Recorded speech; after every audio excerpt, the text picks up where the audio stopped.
An entire city swallowed by the sea in a single day.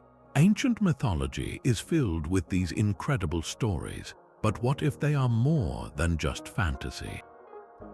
These tales are genuine unsolved puzzles that have baffled historians and archaeologists for centuries. This journey uncovers 35 of the world's most perplexing ancient mysteries. We will explore lost civilizations like Atlantis, decipher the purpose of giant desert drawings, and question the reality behind legendary creatures. By the end, you will see history's greatest myths in a completely new light. As a collection of the world's oldest cold cases, were the Amazon's real warrior women? What secret lies behind the Sphinx's mysterious smile? What do you believe is the most compelling evidence that myths are rooted in truth? The story of Atlantis begins not with an explorer, but with a philosopher. In his dialogues Timaeus and Critias, the ancient Greek thinker Plato describes a powerful island nation existing 9,000 years before his own time. He details a society of immense wealth and staggering technological advancement, a utopian civilization that ultimately fell out of favor with the gods. As punishment, the entire island was swallowed by the sea in a single day and night of catastrophic earthquakes and floods. Plato presented this tale with such precise detail, from the concentric rings of water and land to the advanced orichalcum metal that adorned the city, that it feels less like a myth and more like a lost chapter of history. This single account has fueled a search lasting more than 2 millennia, making Atlantis the world's most famous cold case. So where could such a place have been? One of the most compelling theories points to the volcanic island of Santorini. Around the year 1600 before Common Era, a cataclysmic eruption there devastated the sophisticated Minoan civilization, an event powerful enough to inspire tales of a world-ending cataclysm. Others look to the Richat structure in Mauritania, often called the Eye of the Sahara. From above, this geological formation bears a striking resemblance to Plato's description of concentric rings, leading some to speculate it is the sunken city's remains, now high and dry in the desert. More fringe theories propose locations from Antarctica to the Azores, each interpretation reconfiguring the map of the ancient world. The endurance of the Atlantis myth speaks to a deep human desire to believe in a golden age, a perfect society that was lost through its own hubris. It has become a powerful narrative in popular culture and modern pseudo-archaeology, a blank canvas for our imaginations, but the central question remains. Was Plato crafting a philosophical allegory about the dangers of imperial overreach? Or was he recording a genuine, albeit embellished, historical memory of a real place that vanished beneath the waves? The search for Atlantis is not just a hunt for ruins, it is a quest to understand the very thin line between legend and our forgotten past. While Atlantis presents a puzzle of a lost civilization, another mystery centers on a single, profoundly powerful object. The Ark of the Covenant was not merely a religious relic, it was described as a physical conduit to the divine. Ancient Hebrew texts depict it as a gold-covered chest carried by poles, topped with 2 cherubim, and it was said to house the original stone tablets of the 10 Commandments. But its true power was terrifying. It could part rivers, lay waste to armies, and stories tell of individuals being struck down simply for touching it with profane hands. This was the ultimate sacred object, the very throne of God on earth, and its disappearance is one of history's most enduring enigmas. The Ark's last confirmed location was within the inner sanctum of Solomon's Temple in Jerusalem. Then, in the 6th century before Common Era, the Babylonian Empire under King Nebuchadnezzar besieged the city, looted the temple's treasures, and reduced the holy site to rubble. The biblical record meticulously lists the plundered items, giant gold utensils and ceremonial objects, but it is strangely silent on the fate of the Ark itself. It simply vanishes from the historical record, leaving a void filled with speculation and legend. One of the most prominent theories claims the Ark was secretly moved to Ethiopia long before the Babylonian invasion. The Ethiopian Orthodox Church asserts that it has been safeguarded for centuries within the chapel of the tablet in Axum, guarded by a single monk who dedicates his entire life to its protection. While no independent scholar has ever been allowed to verify this claim, the deep-rooted tradition and the unwavering conviction of the Ethiopian people give this theory a compelling weight. Another school of thought suggests the Ark was never taken at all, that it was hidden in a secret chamber deep beneath the Temple Mount in Jerusalem. This idea has fueled countless speculative digs and explorations, though the profound political and religious sensitivity of the site makes any definitive archaeological investigation nearly impossible. More fantastical accounts propose the Ark was taken as a war trophy to Rome, its image supposedly depicted on the Arch of Titus, though that relief is widely believed to show other temple treasures like the menorah. Could such a powerful object still be hidden in plain sight, or did it vanish into the dust of a conquered city, its divine power withdrawn from the world?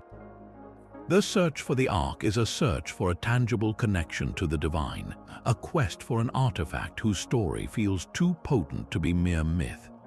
From the divine to the desert, our next mystery is etched onto the very skin of the earth. High on the arid plains of southern Peru, the Nazca Lines stretch across nearly 250 square miles of desert. These are not small drawings. They are geoglyphs, massive designs created by removing the dark, sun-baked surface pebbles to reveal the lighter-colored sand beneath. From the ground, the lines seem like strange, meandering paths, but from the air, their true grandeur is revealed. You see a colossal hummingbird, its wings outstretched, a massive spider rendered with astonishing anatomical accuracy, a monkey with an intricately coiled tail.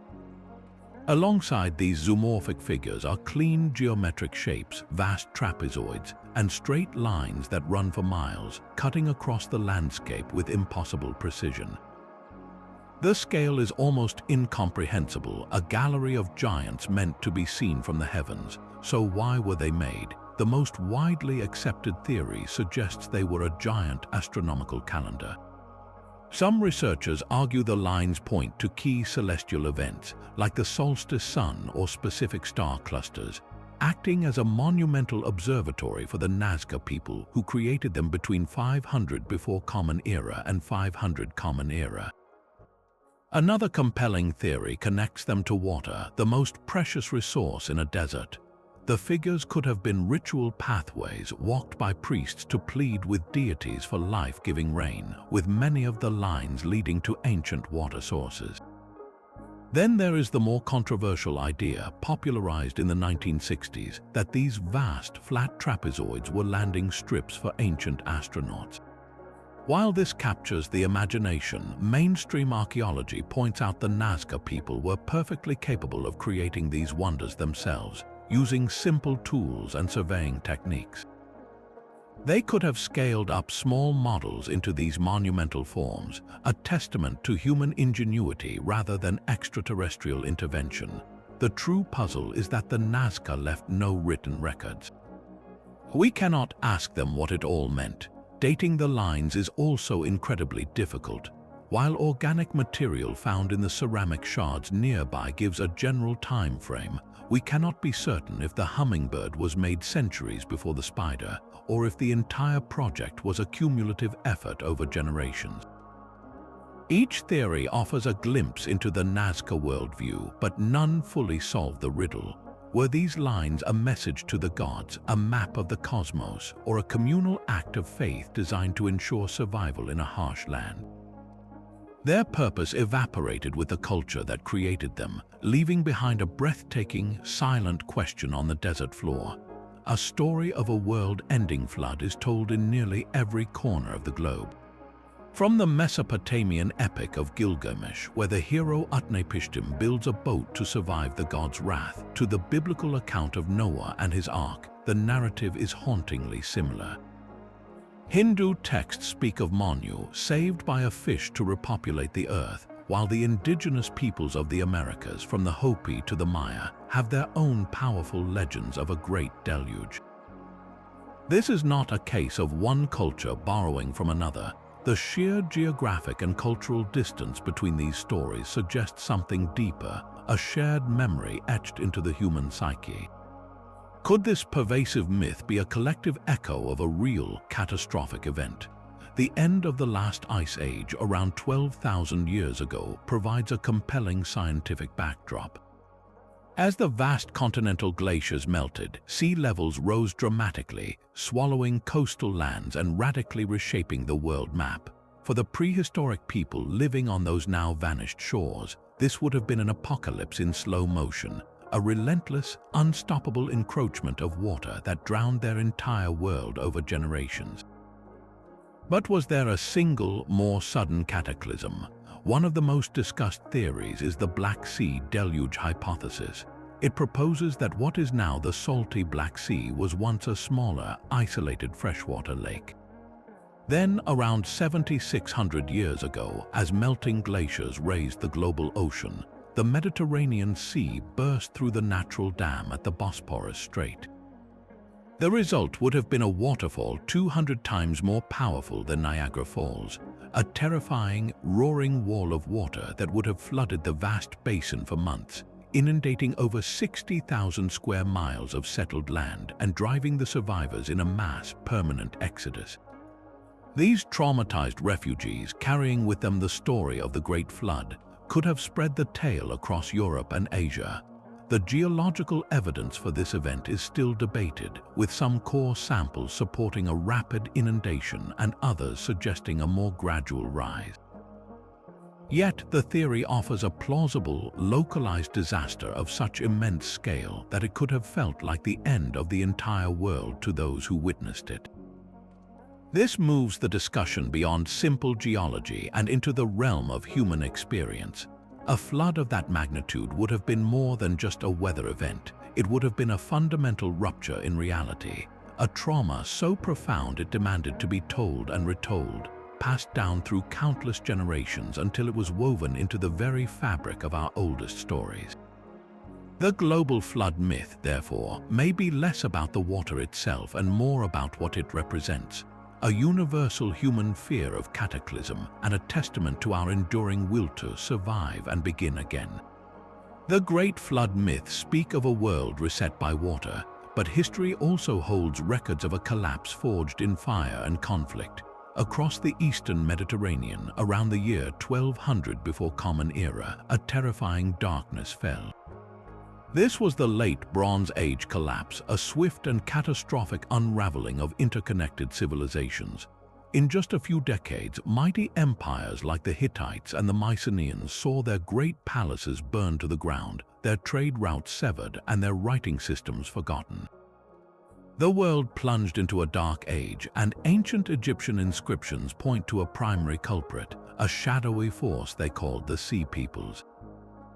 Egyptian records, particularly those from the reigns of pharaohs Merneptah and Ramesses III, describe these invaders as a confederation of different groups who came from the sea, moving with their families and possessions in great ships and ox-drawn carts. They were not just raiders, they were a wave of migration, an entire people on the move, and they smashed into the coastline with devastating force.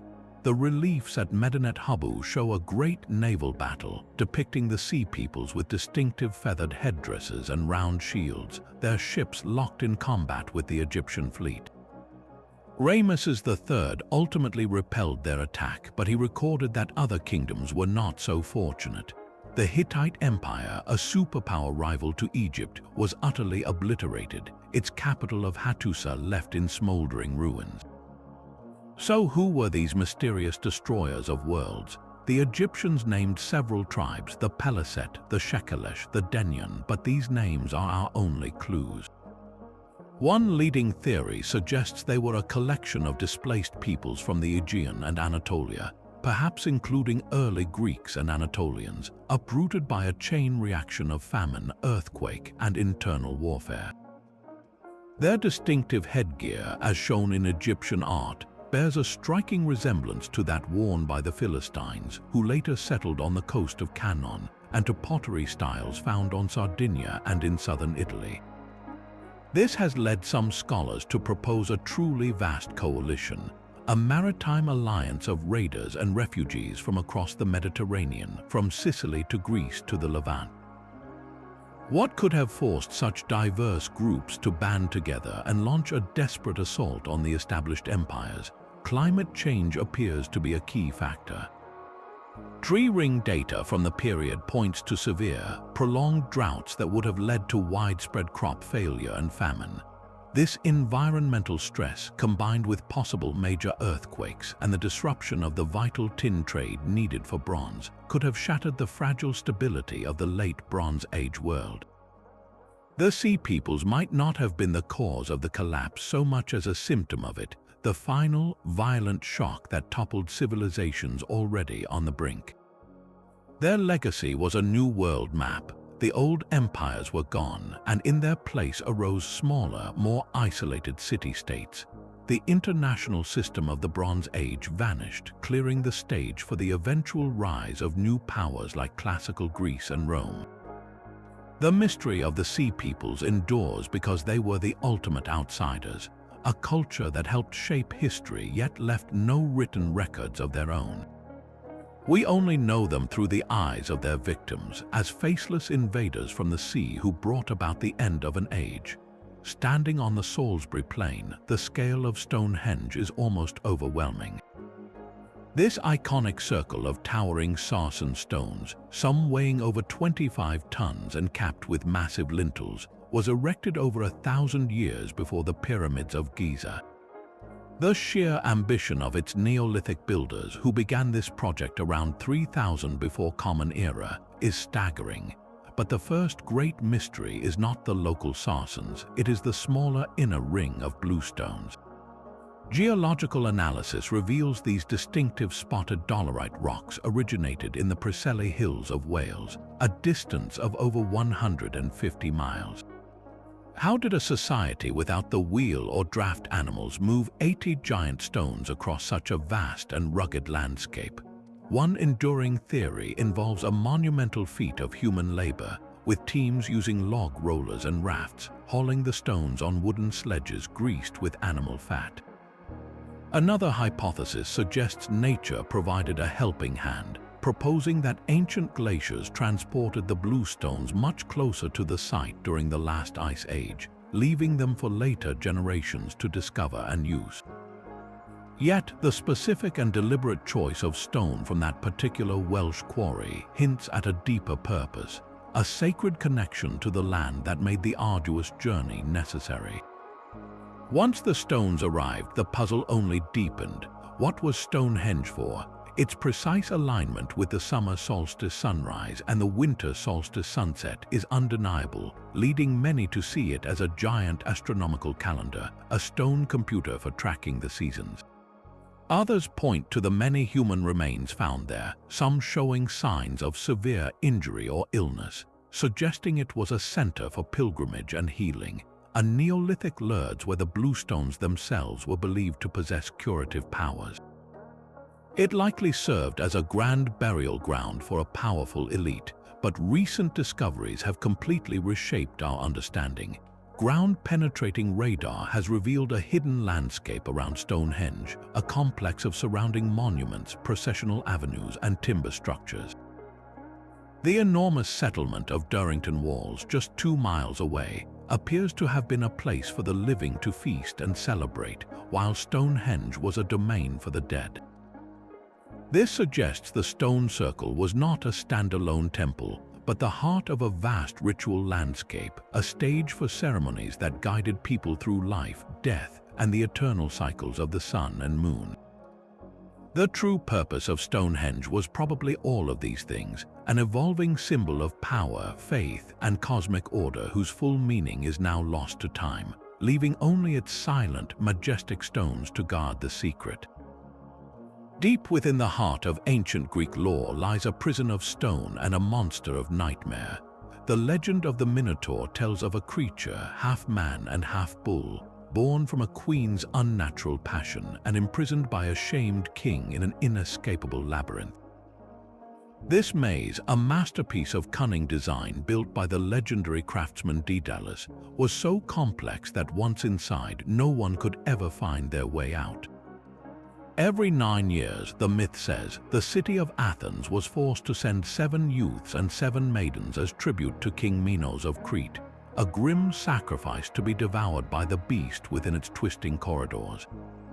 It is a story of terror, of a monstrous hunger that could only be satisfied by human flesh, and a hero, Theseus, who dared to enter and slay the monster. But could such a vivid and horrifying tale have a basis in a real place? The answer may lie in the ruins of the vast palace of Knossos on the island of Crete. When archaeologist Arthur Evans uncovered this sprawling complex in the early 20th century, he was astounded by its sheer size and its bewildering layout of countless rooms, corridors, and courtyards that seemed to wind back on themselves with no clear logic.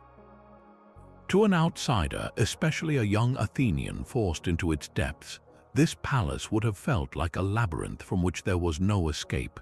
Evans named the civilization that built it Minon, after the very king from the myth. The archaeological record reveals a culture deeply fascinated by the bull. Vibrant frescoes and pottery from Knossos depict the dangerous ritual of bull leaping, where acrobats would literally vault over the horns of a charging bull. This was not a sacrifice, but a display of incredible skill and courage, a dance with a powerful, sacred animal. Could the Minotaur itself be a distorted memory of this practice, a fusion of man and bull in a terrifying, symbolic form? The myth itself may encode a deeper historical truth. The part about Athenian tribute could be a folk memory of a time when the fledgling city-state was subservient to the far more powerful and advanced Minoan thalassocracy, a maritime empire. Sending young people to Crete might not have been for a monstrous sacrifice, but for labor or servitude in the great palace, a humbling reality later transformed into a monster story. The labyrinth then becomes a powerful symbol. It could represent the overwhelming political and military power of Minos, a maze from which subject cities could not break free. On a more personal level, it is a timeless allegory for the journey into our own darkest selves, the inner demons we must face and conquer to find our way back into the light. So, was there ever a physical labyrinth with a literal bull-headed monster at its center? Almost certainly not, but the legend of the Minotaur feels so enduring because it is built upon a foundation of real cultural memories, of a magnificent palace that felt like a maze, of a people who revered the bull, and of a power dynamic that shaped the ancient world. The myth is the haunting echo of a lost civilization, refracted through the lens of time and terror. The Minotaur's labyrinth represents a dark, internal journey, but another ancient culture envisioned a perilous voyage as the very engine of the cosmos. For the ancient Egyptians, the sun did not simply set and rise. Each night, the sun god Ra embarked on a desperate journey through the 12 caverns of the Duat, the terrifying and mysterious underworld. His vessel was a magnificent solar bark, a divine ship crewed by a host of gods and protective deities. This was no peaceful cruise, it was a nightly cosmic war. The entire voyage was a battle for existence against the serpent of chaos, the god Apep. This monstrous snake, embodying pure nothingness and disorder, lay in wait to devour Ra and plunge the world into eternal darkness. The success of this journey was not guaranteed. It was a struggle that required the combined magic of all the gods to ensure Ra's victory and his glorious rebirth at dawn. The geography of the Duat is one of mythology's great puzzles. Ancient texts like the Amduat and the Book of Gates describe it with startling specificity, detailing rivers of fire, gates guarded by demonic beings, and lakes of crystal. But what was this realm? Was it a purely spiritual dimension, a map of the soul's trials after death? Or could these vivid descriptions have been inspired by real, yet to be identified landscapes? Some researchers speculate that the winding, cavernous path of the Juat mirrors the Nile River's own journey, especially its mysterious sources deep in Africa, places the Egyptians knew of only through traders' tales and imagined as a land of ghosts and primordial power. Others see it as a metaphorical chart of the night sky, with the 12 caverns representing the 12 hours of darkness the sun had to traverse. This myth was the bedrock of Egyptian spirituality, and it directly dictated how they prepared for death. A pharaoh's burial was a cosmic launch sequence. His tomb was not just a resting place, it was a training ground and a supply depot for the afterlife. He was entombed with copies of funerary texts like the Book of the Dead, which was essentially a guidebook to the Juat. These scrolls contained precise spells to repel demons, passwords to get past hostile gatekeepers, and the correct incantations to join Ra's crew on the solar bark. The goal was to navigate the underworld successfully, to defeat chaos alongside the sun god, and to be reborn eternally, just as the sun was reborn each morning. This profound belief system, centered on a god's nightly fight for survival, shows how deeply the ancient Egyptians felt their role in maintaining cosmic order. The myth of Ra's voyage was more than a story. It was a sacred contract between the gods and humanity, a reminder that every sunrise was a hard-won victory over the ever-lurking void. High on the slopes of Mount Parnassus, the air itself seemed to tremble with divine presence. The sanctuary of Delphi was the spiritual heart of the ancient Greek world, a place where kings and commoners alike journeyed to seek guidance from the gods. At the center of this sacred power was the Pythia, the priestess of Apollo, who served as the vessel for the god's voice. Seated on a tall, three-legged stool over a deep fissure in the rock, she would enter a trance, her body shaking, her voice distorted, as she delivered the prophecies that would shape the fate of nations. Ancient historians like Plutarch, who himself served as a priest at Delphi, wrote of a sweet-smelling, intoxicating vapor rising from this chasm, a pneuma or breath from the earth that sent the Pythia into her divine frenzy. For centuries, this was accepted as the source of her power, a direct line to the divine.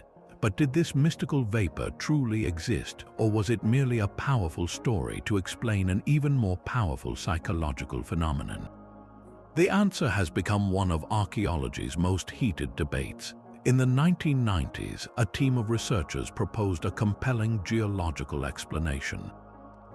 They suggested that the fissure beneath the temple could have released light hydrocarbon gases like ethylene, which has a sweet odor and is known to produce trance-like states and euphoria.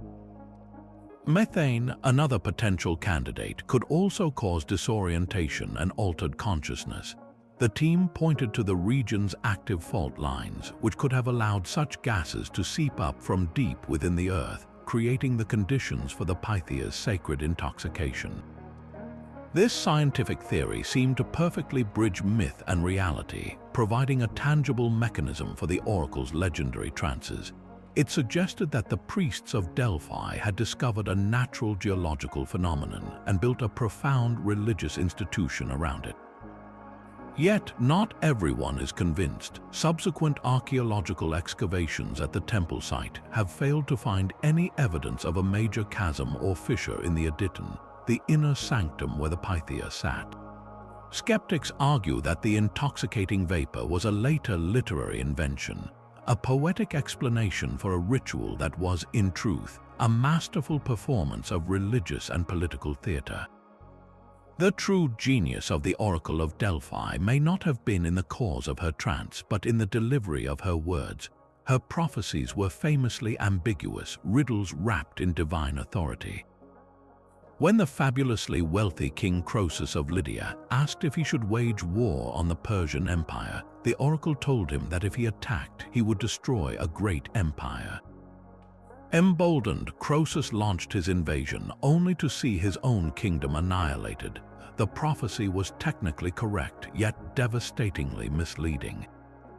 This ambiguity was the key to the oracle's enduring influence and survival for over 1,000 years. The priests could interpret the cryptic verses to suit the political needs of the moment, maintaining Delphi's neutrality and power by never giving a straightforward answer that could be easily proven wrong. The sanctuary became a nexus of international diplomacy, its treasuries filled with offerings from city-states vying for Apollo's favor. So was the Pythia, a woman genuinely altered by subterranean gases, or a highly trained actress performing a sacred script. The mystery endures because both possibilities are equally fascinating. She could have been a conduit for a real geological force, or she could represent the immense power of belief itself, proving that the most potent intoxicant has never been a gas, but the human need to know what lies ahead.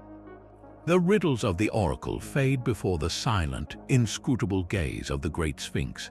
Carved directly from the limestone bedrock of the Giza Plateau, this colossal creature with the body of a lion and the head of a human has guarded the pyramids for millennia, its original name and purpose lost to time. Conventional Egyptology places its construction in the 4th dynasty, around 2500 before Common Era, attributing the face to Pharaoh Khafre, whose pyramid rises directly behind it. This would make the Sphinx a monumental portrait, a symbol of the king's divine power fused with the immense strength of the lion. Yet, the statue itself holds clues that challenge this very timeline, sparking one of archaeology's most heated debates. The most controversial evidence comes not from artifacts, but from the stone itself. Geologists point to the deep, undulating, vertical fissures that scar the Sphinx's body and the walls of its enclosure. This pattern, they argue, is characteristic of precipitation, the result of thousands of years of heavy, relentless rainfall eroding the soft limestone. The problem is, the climate of Giza has been intensely arid for the last 5,000 years. To account for such pronounced water erosion, the Sphinx would have to be much older, dating back to a period around 7,000 or even 10,000 years ago, when the Sahara was a verdant grassland. This water erosion hypothesis suggests the Sphinx could be the work of a lost pre-pharaonic civilization, a culture advanced enough to undertake such a project long before the rise of dynastic Egypt. If true, this would fundamentally rewrite the history of human civilization. The debate over its age is mirrored by the mystery of its face. The traditional link to Khafre is based largely on its proximity to his pyramid and valley temple, but the nose and beard are long gone, damaged by centuries of weathering and deliberate vandalism. Some researchers, using forensic reconstruction, have noted that the proportions of the face do not perfectly match other confirmed statues of Khafre, suggesting it may depict an entirely different and possibly older ruler. This leads to an even more captivating theory, one that looks to the stars. The Sphinx is oriented precisely due east, gazing toward the horizon where the sun rises on the equinoxes. But its celestial connection might run deeper. Around the year 10,500 before Common Era, the constellation Leo would have risen directly in the east at the spring equinox, with the sun resting on its chest, as if the lion in the sky was greeting the lion on the ground. This astronomical alignment raises a profound question. Was the Sphinx built to be a terrestrial mirror of a celestial lion, an eternal guardian not just of a pharaoh's tomb, but of a cosmic cycle? Its origins buried in a forgotten age when the sky looked different and the rain fell on a green Sahara. The Sphinx remains a riddle in stone, its true story locked within the very rock from which it was carved. The Sphinx's silent vigil speaks of a deep and forgotten past, yet another ancient idea whispers of a time when the entire world was perfect. Cultures across the globe share a strikingly similar story, the myth of a lost golden age. The ancient Greeks spoke of the age of Kronos, a time when humans lived in peace and abundance without toil or old age. Hindu scriptures describe the Krita Yuga, an era of righteousness where humanity was virtuous and in harmony with the divine. Far across the ocean, the Aztecs and Maya told of previous suns or worlds, the first of which was a paradise of giants who lived on pure maize. This is not a single myth but a recurring dream of a fallen world, a collective nostalgia for a time we never knew. So where does this profound sense of loss come from? One compelling theory looks to a major turning point in human history, the Neolithic Revolution. For hundreds of thousands of years, our ancestors lived as nomadic hunter-gatherers. Their lives, while challenging, were often structured around immediate needs and deep communal bonds within small, mobile groups. Then, around 12,000 years ago, we began to domesticate plants and animals, settling down into farming communities. This shift brought about population growth and the foundations of civilization, but it also introduced grueling agricultural labor, social hierarchies, property disputes, and famine when crops failed. The Golden Age myth could be a distant, idealized memory of the older way of life, a time before the back-breaking work of the field and the strictures of kings and priests. It is a folk memory of a simpler, more egalitarian existence. Climate science offers another fascinating clue. The Holocene climatic optimum, a period from roughly 9,000 to 5,000 years ago, was marked by exceptionally stable and warm conditions across the planet. This era of climatic benevolence would have supported the flourishing of early agriculture and the rise of the first great civilizations. Later generations, experiencing the return of harsher, more variable weather, might have looked back on that stable period as a lost paradise, a time when the earth itself was more generous. Yet, some of the most profound interpretations are philosophical. Plato wrote of civilization moving in great cycles, descending from a golden race of men into ages of silver, bronze, and finally iron, each more warlike and impious than the last. In Hindu cosmology, the yugas represent a similar spiritual decline, a gradual darkening of consciousness from an age of pure truth to our current era, the Kali Yuga, an age of conflict and ignorance. In these views, the Golden Age is not a historical period to be excavated, but a spiritual benchmark, a reminder of our potential for harmony and a critique of our present moral state.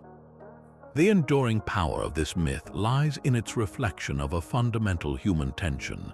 It expresses our deep-seated feeling that something is wrong with the world, a sense of alienation from nature and from each other that seems intrinsic to modern life.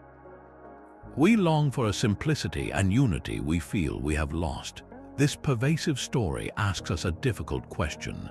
Are we remembering a real past, or are we projecting our deepest hopes for a better future onto a blank canvas of time, creating a perfect beginning to console us for an imperfect present? The search for the Golden Age, therefore, is ultimately a search for the meaning of our own humanity.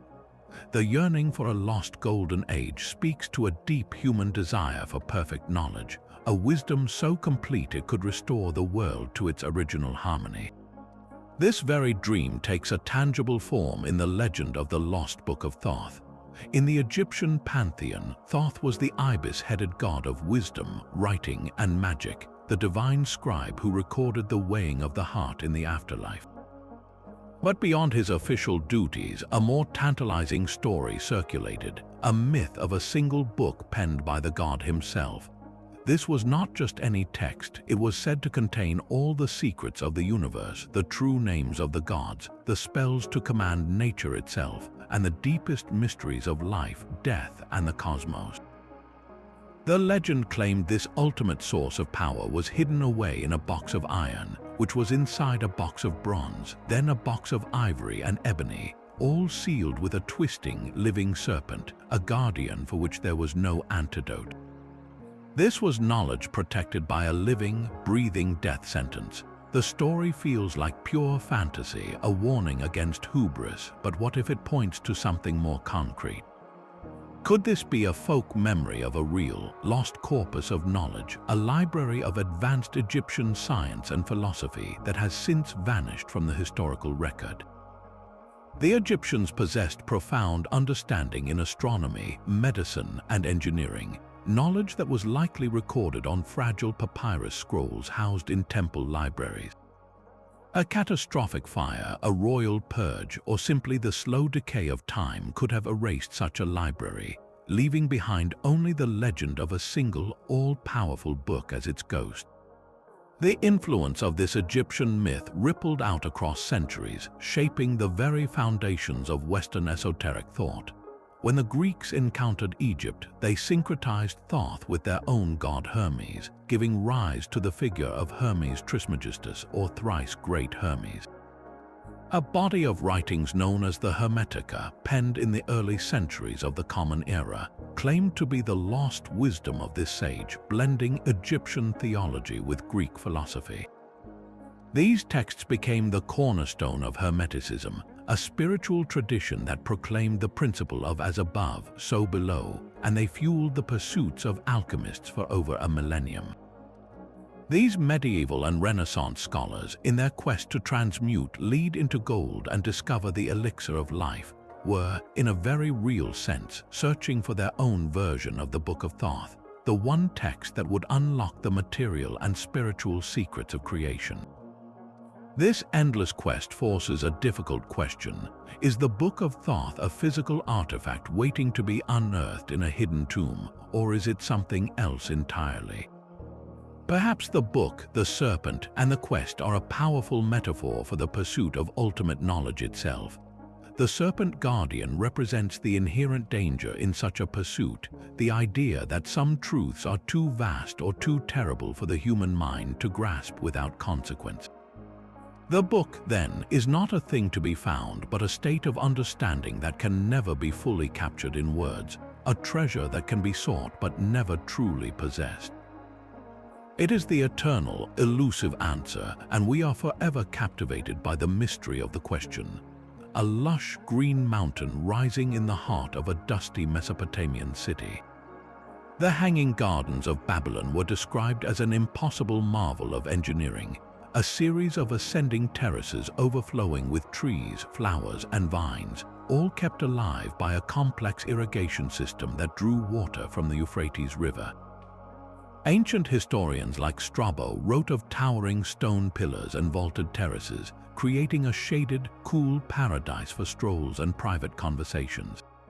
The most romantic story attributes this wonder to King Nebuchadnezzar II, who supposedly built it in the 6th century before Common Era to comfort his wife, Ametes, who missed the green, mountainous landscape of her homeland.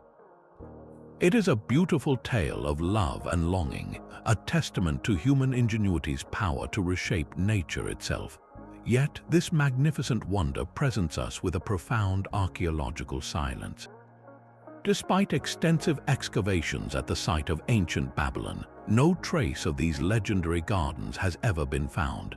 There are no foundations for such a massive structure, no evidence of the sophisticated water screws or chain pumps needed to lift water to such a great height, and no mention of the gardens in the extensive cuneiform records of Nebuchadnezzar's own reign. This complete absence of physical proof has led many scholars to a startling conclusion. What if the classical writers, relying on second-hand accounts centuries after the fact, simply got the location wrong? A compelling and growing theory suggests the gardens were not in Babylon at all, but were actually the masterpiece of another king, Sennacherib of Assyria, in his capital city of Nineveh. Inscriptions from Sennacherib's reign describe his own magnificent palace garden in exquisite detail.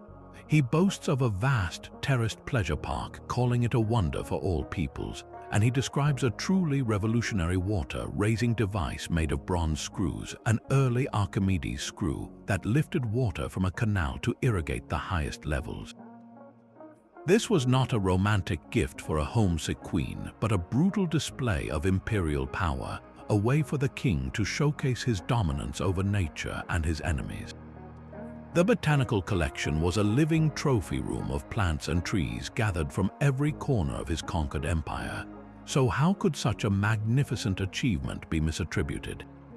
The confusion may have arisen after the fall of the Assyrian Empire, when the Babylonian and Median armies sacked Nineveh in 612 before Common Era. They would have seen these incredible, abandoned gardens. Stories of this green marvel in the great city of the enemy could have been passed down for generations, eventually merging with the fame of Babylon and the reputation of its great king, Nebuchadnezzar. The original builder was forgotten, and the wonder was reborn in a new, more famous city. This leaves us with a fascinating choice. Were the Hanging Gardens a historical reality, but simply located in the wrong city, their true story erased by the dust of fallen empires?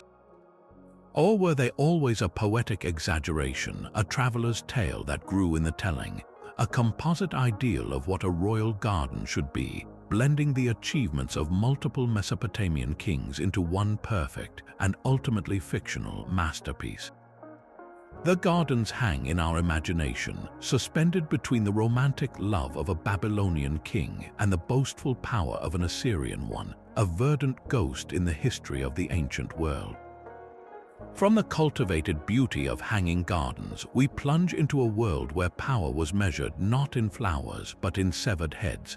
The ancient Celts held a belief that seems chilling to the modern mind, a profound reverence for the spiritual power of the human head. In their myths, the head was not a mere body part, it was a vessel of the soul, a source of wisdom, and a trophy of ultimate valor. The Welsh legend of Bran the Blessed illustrates this perfectly. This giant king, mortally wounded in a great battle, instructed his companions to cut off his head. His severed head continued to speak and lead them on a long journey, providing feasts and companionship as if he were still alive. Only after many years did they finally bury it in London, facing France, as a magical ward to protect the island of Britain from invasion. This was not seen as a grotesque act, but as a sacred duty, a way to harness the king's protective power for all eternity. The myth points directly to a brutal archaeological reality. Across Celtic Europe, from France to the British Isles, shrines have been unearthed where human skulls were prominently displayed, often nailed to gateways or arranged in sacred niches. At the site of Roquepetus in southern France, a portico was found with niches carefully carved to hold human heads. These were not the bones of anonymous enemies, but likely revered ancestors or vanquished champions, their skulls curated to watch over the community. The Celts were known to their Roman enemies as fierce headhunters, with classical writers describing warriors hanging heads from their horses' bridles and preserving the heads of their most esteemed foes in cedar oil. This practice existed in the tense space between myth and brutal reality. A victorious warrior did not just take a head as a simple trophy. He was capturing the soul force, the hana, of his opponent, absorbing their strength, wisdom, and courage. The head was the seat of all these qualities. This symbolic meaning is etched into their art. The horned god Cernunnos, a primary deity of the Celtic world, is almost always depicted surrounded by animals and holding a torque, the neck ring of nobility, in one hand, and a ram-headed serpent, a symbol of fertility and the underworld, in the other. But most importantly, he is a god of the head, his own visage a calm, powerful center of the natural and supernatural worlds. This deep-seated theme did not vanish with the arrival of Christianity. It simply transformed, weaving itself into the very fabric of later British legends. In the Arthurian cycle, the quest for the Holy Grail is at its heart, a quest for a sacred vessel that is sometimes depicted as a head, or carried by a severed head on a platter. The story of Sir Gawain and the Green Knight revolves entirely around a beheading challenge, where the Green Giant calmly picks up his own head after Gawain strikes it off, a direct and startling echo of the Celtic head cult. The enduring power of the severed head in these stories reveals a cultural undercurrent that flowed for centuries. It forces us to ask, were these myths a way to rationalize a violent practice, or did the practice itself spring from a genuine, deeply held spiritual belief that the human head was a literal container for the soul's magic? The silent, empty-eyed skulls in their ancient shrines hold the answer, a truth about life, death, and power that we can only partly decipher. Fire erupts not as an end, but as a glorious new beginning. The phoenix, a legendary bird of breathtaking beauty, is one of mythology's most potent symbols of eternal return. In Greek tales, this magnificent creature, with feathers of gold and scarlet, would live for centuries before building its own funeral pyre. It would then be consumed by a self-created blaze, only to rise again from the ashes, reborn and rejuvenated, to live another long life. This cycle of death and rebirth made it an emblem of immortality, a promise that even from total destruction, new life can emerge. But this iconic myth has deep roots stretching back to the banks of the Nile, to the ancient Egyptian Bennu bird. The Bennu was a heron-like deity linked to the sun god Ra, and its very name meant to rise or shine. It was seen as the soul of Ra and a symbol of creation, believed to have burst into existence at the dawn of time from a fire that burned on the primordial mound. The Bennu's cry was said to set the rhythm of time, and it was closely associated with the annual flooding of the Nile, an event that brought life-giving silt and renewal to the land. As cultures intertwined, the Egyptian Bennu was adopted and transformed by the Greeks, evolving into the more familiar phoenix, its story spreading throughout the Roman Empire. This enduring narrative makes us wonder what natural event could have sparked such a powerful idea. One possibility lies in the behavior of certain birds. Some species, like the flamingo or the European goldfinch, undergo dramatic molts where they shed old, dull feathers to reveal vibrant new plumage in shades of red and orange. To an ancient observer, this sudden, fiery transformation could easily be interpreted as a bird being consumed by flame and then emerging more radiant than before. An even more compelling inspiration might be celestial. The heliacal rising of a star is its first appearance in the eastern sky just before sunrise after a period of being invisible. After being lost in the sun's glare, it seems to be reborn from the fiery dawn, a perfect mirror of the phoenix rising from its own ashes. The cyclical nature of this event, repeating year after year, aligns perfectly with the myth of eternal return. The phoenix is far more than just a curious story. It is a profound psychological archetype. It represents the universal human capacity for resilience, the ability to overcome devastation and start anew. Its image has been a source of inspiration for countless generations, appearing in early Christian art as a symbol of Christ's resurrection, in alchemical texts representing purification, and in modern literature from the poems of Ovid to the pages of Harry Potter. Why does this myth resonate so powerfully across millennia? It speaks to our deepest hopes that no matter how complete the collapse, whether of a civilization, a personal life, or a spirit, there is always the potential for a glorious rebirth. The phoenix assures us that endings are merely disguised beginnings, and that from the ashes of what was, something new and beautiful can always take flight. Death stalks the night not as a skeleton, but as a creature of terrible, unnatural life. The vampire, a being that cheats death by feeding on the living, is a monster that seems to have always haunted our collective nightmares. Its origins, however, are far older and more complex than the caped count of popular fiction. In ancient Mesopotamia, tales were told of the Lilatu, a winged night demon who preyed upon pregnant women and infants, stealing their breath and vitality. Across the Mediterranean, Greek mothers feared Lamia, a queen transformed by grief into a child-devouring monster who also seduced young men to drink their blood. These were not the sophisticated vampires of later lore, but primal spirits of sickness and infant mortality, giving a terrifying form to the unexplained tragedies of the ancient world. The myth found its most fertile ground in the Slavic regions of Eastern Europe. Here, the vampire became a more familiar, tangible terror. It was often a restless soul, a sinner, a suicide, or someone who had died a violent death, returning from the grave to torment their own family and village. Slavic folklore provided a detailed guide to these creatures. They were described as bloated and ruddy from feeding, with long, sharp fingernails and hair that continued to grow after death. This was not a random description, it was a precise, if misunderstood, observation of the natural process of decomposition. In a time before modern forensics, the exhumation of a body could reveal shocking changes. Gases build up inside the abdomen, making the corpse appear well-fed. Dark fluid, often mistaken for blood, can purge from the mouth and nose. The skin retracts, making hair and nails look longer. To a community already fearing a vampire, these were not natural processes. They were proof of the undead walking among them. This misunderstanding was compounded by other grim realities. The fear of premature burial was very real. Certain diseases could induce a deep, death-like catalepsy. A person buried alive might eventually awaken, scratching and pounding from inside the coffin, their desperate struggles interpreted as a vampire trying to return to its nightly hunt. Furthermore, a rare blood disorder called porphyria may have contributed to the legend.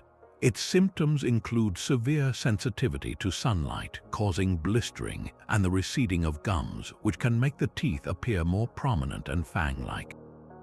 While not a direct cause of vampire beliefs, such a condition would have certainly marked an individual as cursed or supernatural. The abstract fear of a blood-drinking demon was tragically solidified by real human brutality. The historical Vlad III, Prince of Wallachia, known as Vlad the Impaler, was a 15th century ruler famous for his vicious resistance against the Ottoman Empire. His preferred method of execution, impalement, earned him a reputation for unimaginable cruelty. While he was not considered a vampire in his lifetime, his bloody legacy and his patronymic, Dracul, meaning dragon or devil, provided Bram Stoker with the perfect historical model for his fictional Count Dracula centuries later. Then, in the early 18th century, a wave of mass hysteria known as the vampire panic swept through Eastern Europe. Official reports documented the exhumation and staking of suspected vampires, with Austrian officials even publishing detailed accounts that were read across the continent. This was not just folklore, it was a documented social phenomenon, a panic that gave the vampire a chilling credibility in the European mind. So why does this specific monster, born from a fear of disease and decay, hold such an enduring power over us? The vampire is more than just a scary story. It is a complex symbol of our deepest anxieties about death, desire, and corruption. It represents the fear of the predatory aristocrat, the parasite who feeds on the labor of others. It embodies a dangerous, forbidden sexuality, a seduction that leads to damnation. And at its core, the vampire myth confronts our terror of what might happen after we die, that our own bodies could betray us, rising not to salvation, but to prey upon everything we once loved. It is the ultimate transgression, a being that lives forever by stealing the very essence of life from others. The vampire's shadow recedes before the thunder of 1,000 warships. For centuries, the Trojan War existed only in the shimmering verses of Homer's Iliad, a 10-year siege launched for the most beautiful woman in the world. It was a story of godlike heroes, divine meddling, and a cunning wooden horse that sealed a city's doom. But was this epic conflict merely a powerful legend, or did it echo a real, devastating war from the late Bronze Age? The answer lies not in poetry, but in a dusty mound in modern Turkey known as Hisarlik. It was here, in the 1870s, that the obsessed German businessman Heinrich Schliemann began to dig, convinced he could find the city of King Priam. What he uncovered was a revelation, a site with not one city, but 9, built in layers upon each other over millennia. One of these layers, known as Troy 7a, shows clear evidence of a violent and sudden end around the year 1250 before Common Era. Its walls were scarred by fire, and scattered human remains told a story of a city that fell in a great conflagration. This destruction layer fits perfectly with the traditional dating of the legendary war, providing a tantalizing archaeological anchor for Homer's tale. Yet, the evidence is far from a simple confirmation. The debate among scholars is as heated as the battle for Troy itself. One school of thought argues that the Iliad is not a history book, but a poetic masterpiece woven together over centuries. It could be an amalgamation of many Mycenaean Greek raids and conflicts along the coast of Anatolia, with the name Troy serving as a stand-in for a common type of enemy. The epic's grandeur, its gods, and its superhuman heroes are seen as literary devices, not historical reporting. Other historians, however, point to the incredible geographical and cultural accuracy within the poem. Homer describes specific wind patterns in the Aegean Sea, the layout of the Trojan plain, and details of military equipment that align remarkably well with the Late Bronze Age, a period centuries before his own time. This suggests he was drawing on a deep and authentic oral tradition, a memory of a truly colossal conflict that was passed down through generations of bards. At the heart of this mystery stands the Trojan horse, the ultimate symbol of deceptive victory. Could such a fantastical device have been real? The most straightforward interpretation is that it was a brilliant literary invention, a plot device to provide a satisfying and clever end to a decade-long stalemate. But other theories propose it was a misunderstood metaphor. In the ancient world, the horse was a symbol of Poseidon, the god of both the sea and earthquakes. Could the story of the horse be a folk memory of an earthquake that shattered Troy's famed walls, allowing the Greeks to pour in? Alternatively, the horse might have represented a type of siege engine, a battering ram covered in wet horse hides for fire protection, its shape and name later romanticized in the retelling. Or perhaps it was a simple ruse where soldiers hidden inside the city opened the gates after a pretended Greek withdrawal, their infiltration later mythologized as a giant wooden gift. The truth of Troy is likely a complex fusion of history and poetry. A major city at a crucial trade gateway between Asia and Europe would have been a wealthy prize, a constant target for rival powers.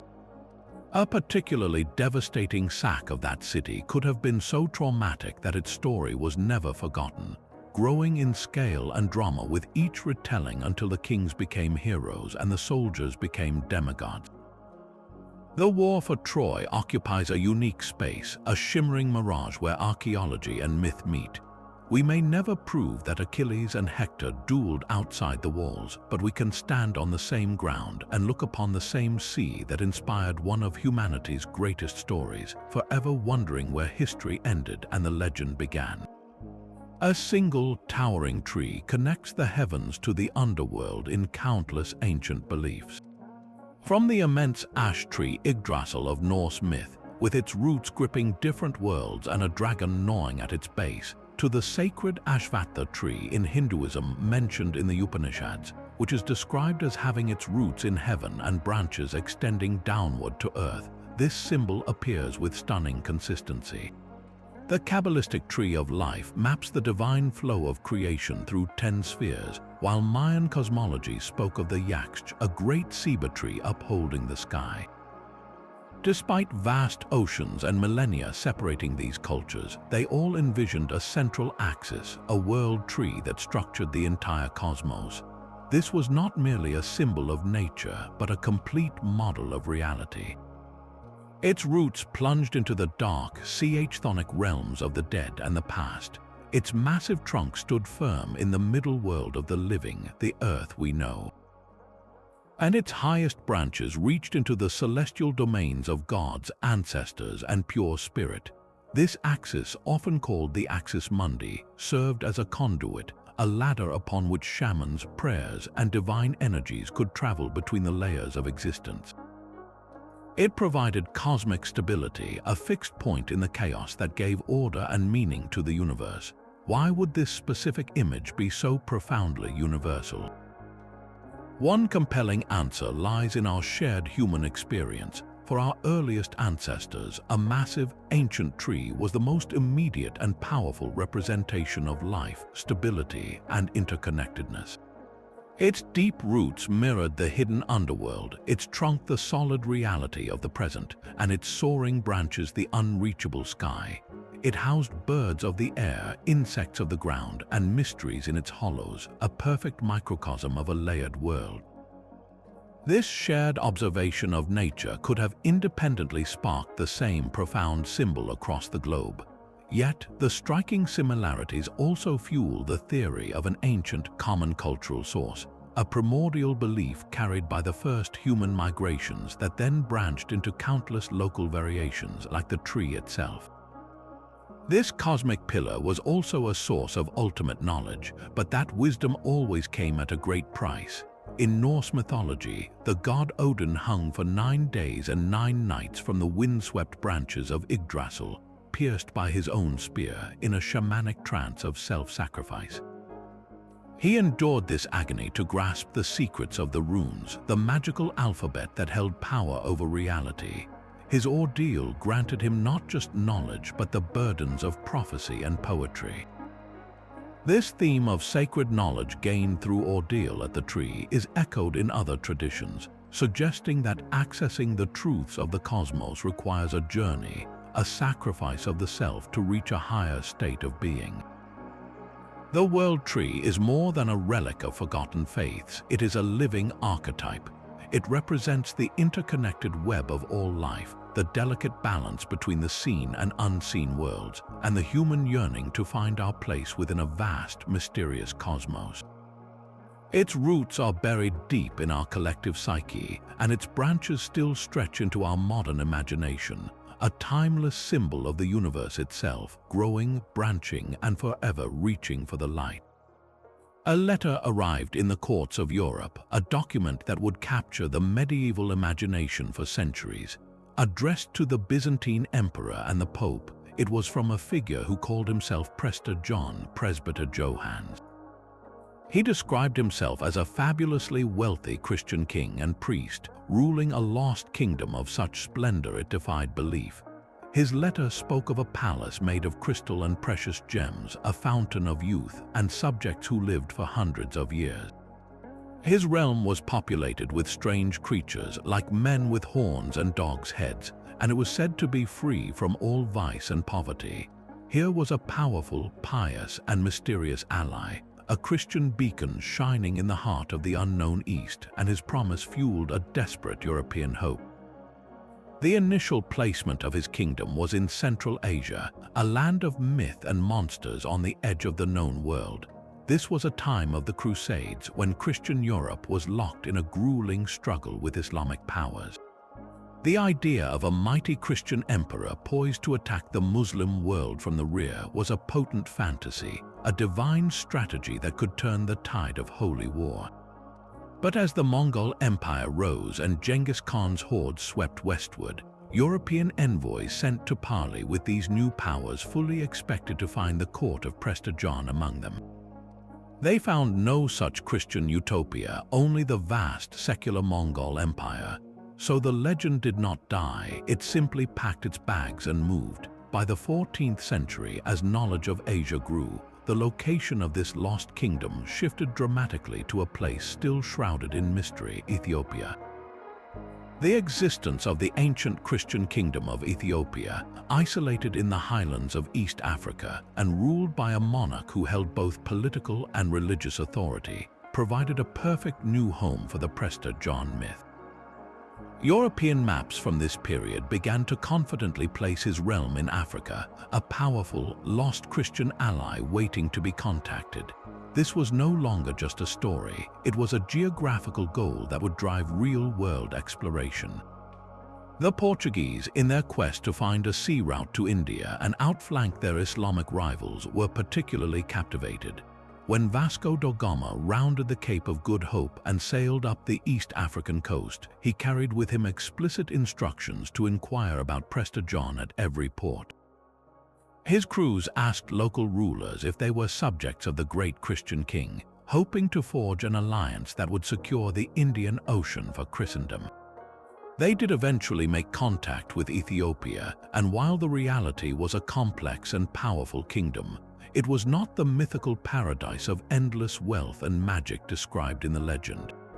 The kernel of truth behind Prester John was likely a fusion of these distorted reports. It was the echo of the Mongol Empire's initial tolerance of Nestorian Christians within its ranks, amplified by travelers' tales of the distant Ethiopian Christian state. The myth endured because it filled a crucial void in the European worldview, offering hope for a powerful ally and a map for the unknown.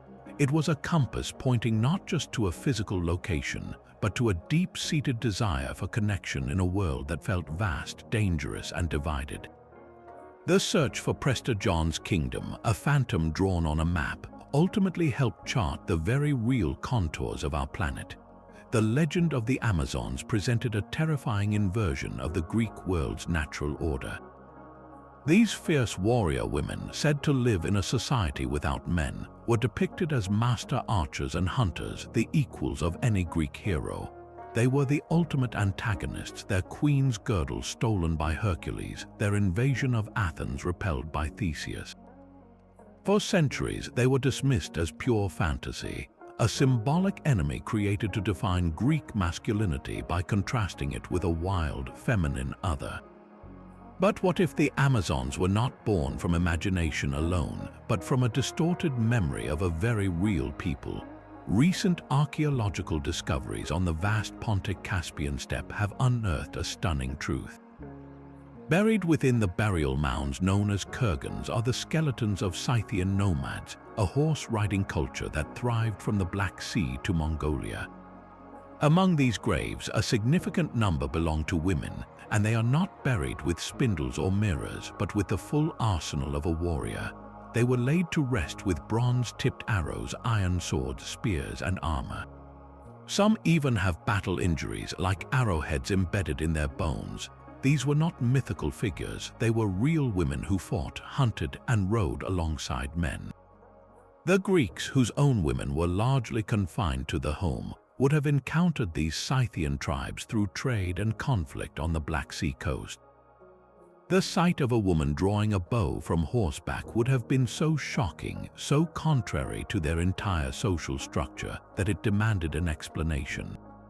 They transformed these formidable, real women into the myth of the Amazons, a tribe so monstrous they were said to cripple their own male children and remove a breast to better draw a bow, a detail never shown in actual Greek art.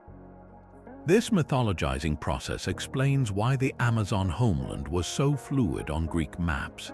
It shifted from the shores of the Black Sea, the actual home of the Scythians, to the distant, exotic edges of the known world like Libya or Anatolia.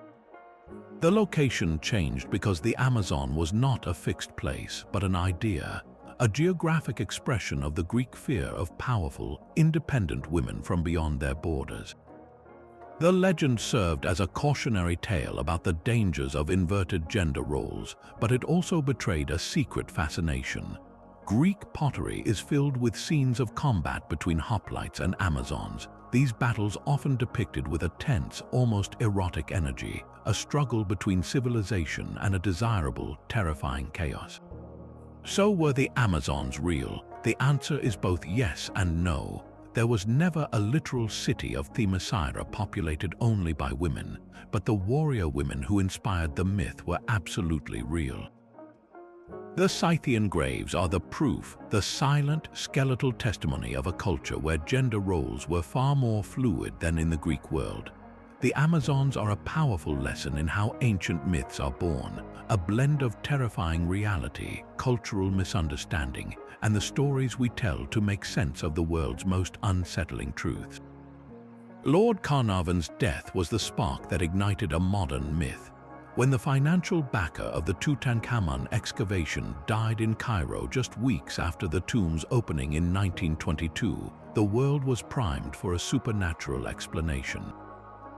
The press went into a frenzy, especially after it was revealed that at the exact moment of Carnarvon's death, the lights in Cairo mysteriously failed, and his dog back in England reportedly howled and dropped dead.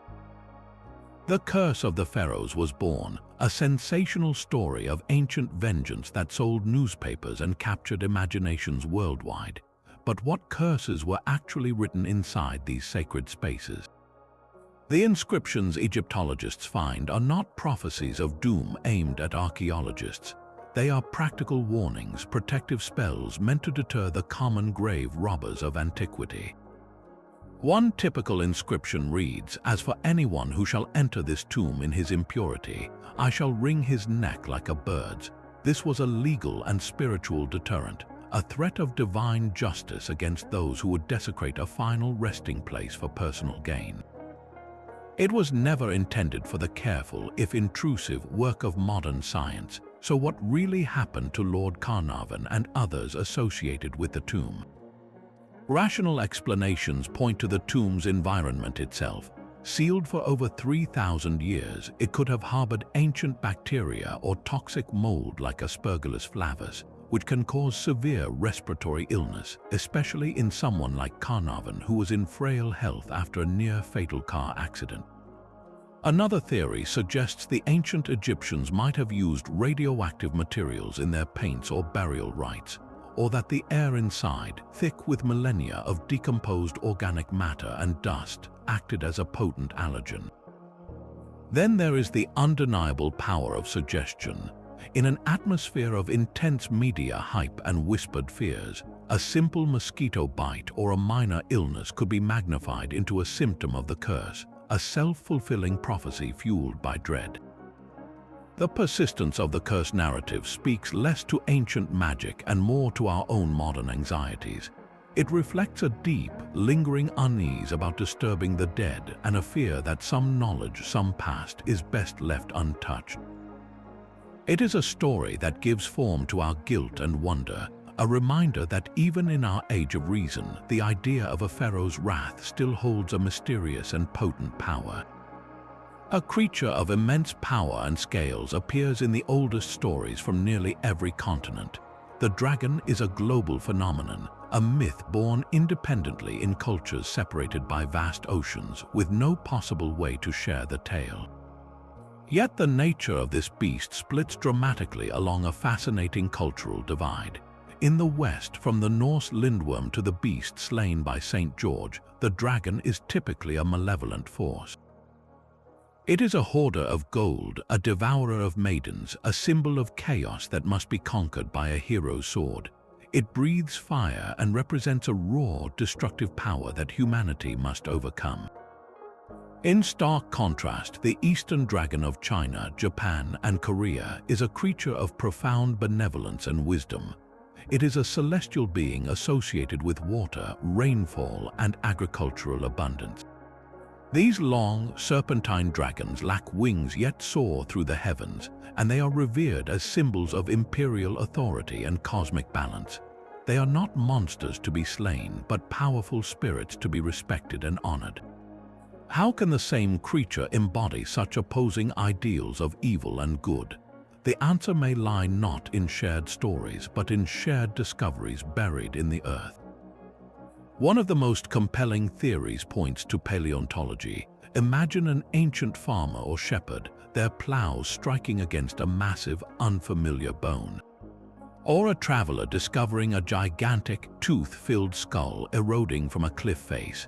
To a culture with no concept of deep time or extinction, the most logical explanation for such remains was a creature that still might live in the remote, unexplored corners of the world.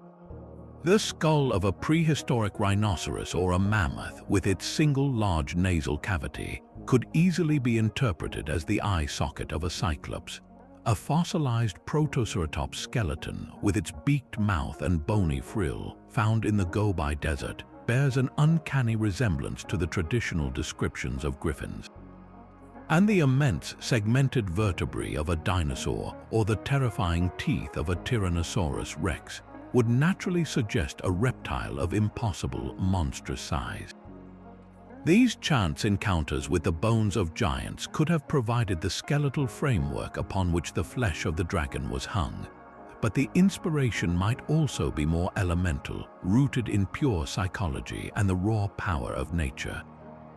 The dragon is a perfect archetype, a fusion of humanity's most primal predators. It combines the crushing power of a serpent, the sharp claws of a great cat, the armored scales of a crocodile, and the deadly venom of certain lizards. It is the ultimate predator, a composite of every natural threat our ancestors faced. Furthermore, its most famous attribute, the ability to breathe fire, could be a mythic interpretation of terrifying but common natural phenomena. A volcanic eruption with its flowing rivers of molten rock and plumes of ash that darken the sky looks like the rage of an earth-bound dragon. The sudden, deadly strike of lightning, igniting forests in a blazing inferno, could be seen as the fiery breath of a celestial one. The dragon becomes a symbolic vessel for humanity's fear of the uncontrollable forces that shape our world, a way to give a name and a form to the chaos of earthquakes, storms, and wildfires. So why does this specific imaginary creature hold such universal power? Perhaps because the dragon is more than just a monster or a god. It represents the ultimate challenge, the unconquered wilderness, the untamable power of nature itself. In the West, slaying the dragon symbolizes humanity's struggle to impose order on a chaotic world. In the East, living in harmony with the dragon represents the quest to understand and align oneself with the natural order. It is the same profound relationship with power, viewed through two different cultural lenses. The dragon endures because it is the ultimate symbol of the power we both fear and yearn to possess, a timeless echo from an age when the world was still filled with unexplored maps and unimaginable wonders. A single river watering a garden, then parting into four great streams. This is the geographical heart of the story of Eden, a description so specific it has fueled a real-world treasure hunt for millennia. The biblical book of Genesis provides our only clues, naming two of these rivers as the Tigris and the Euphrates, two very real waterways that converge in modern-day Iraq. This has led many to place the garden in southern Mesopotamia, the cradle of civilization itself. Yet the other two named rivers, the Pishon and the Gihon, have never been conclusively identified, their names evaporating into the mists of ancient geography. This simple four-river problem is the first great lock on the gate to Eden. If the Tigris and Euphrates are the keys, where are the other two? Some scholars look north, proposing that Eden was a much larger region, with its heart in the highlands of Armenia, where the headwaters of the Tigris and Euphrates begin their long journey to the sea. Here, they suggest the long-lost Pishon and Gihon could have been ancient riverbeds now dried up and forgotten by time. Another theory points to the Persian Gulf, arguing that during the last ice age, this entire basin was a fertile, inhabited river valley, a lush paradise that was swallowed by the rising seas as the glaciers melted. In this scenario, the memory of this lost world was preserved as the Garden of Eden, a sunken homeland beneath the waves. But what if the search for a physical location is missing the entire point of the story? For many theologians and literary scholars, Eden was never meant to be found on any map. It is a powerful spiritual and symbolic landscape, a representation of a lost state of perfect harmony between humanity, nature, and the divine. The four rivers are not literal waterways, but symbols of the life-giving grace that flowed from this sacred center out to the four corners of the world. The tree of life represents immortality, and the tree of the knowledge of good and evil represents the dawn of moral consciousness, the painful awareness that separates us from the instinctual innocence of the animal world. The story of the fall is a foundational myth about the human condition itself, an attempt to answer our most profound questions. Why must we work so hard to survive? Why do we experience pain and suffering in childbirth? Why are we aware of our own nakedness, our own mortality? The expulsion from the garden is an allegory for our own journey into adulthood, out of the blissful ignorance of childhood and into the complex, often painful, world of responsibility and moral choice. We are all exiles from that symbolic garden, forever looking back at a state of innocence we can never regain. The enduring quest to find its location, therefore, tells us more about ourselves than about history. It reveals a deep, human longing to return to a simpler time, to find the literal coordinates of our mythical home. We see this yearning etched into beautiful medieval maps where cartographers would confidently place the garden at the edge of the known world, a verdant paradise just beyond the reach of exploration. We see it in the masterpieces of art from Masaccio to Michelangelo, capturing the agonizing moment of exile, the human form turning from divine light toward the shadowed world of toil and death. The mystery of Eden's location may never be solved because it exists in two places at once, a point on a speculative map and a permanent, haunting corner of the human heart. Gold's gleam can blind a man to his own doom, and no legend proves this more than the feverish hunt for El Dorado. The name means the Golden One, and it began not as a place but as a person. In the highlands of what is now Colombia, the Muisca people held a breathtaking ceremony for a new chief. The ruler would be covered entirely in gold dust, transforming him into a living, breathing sun god.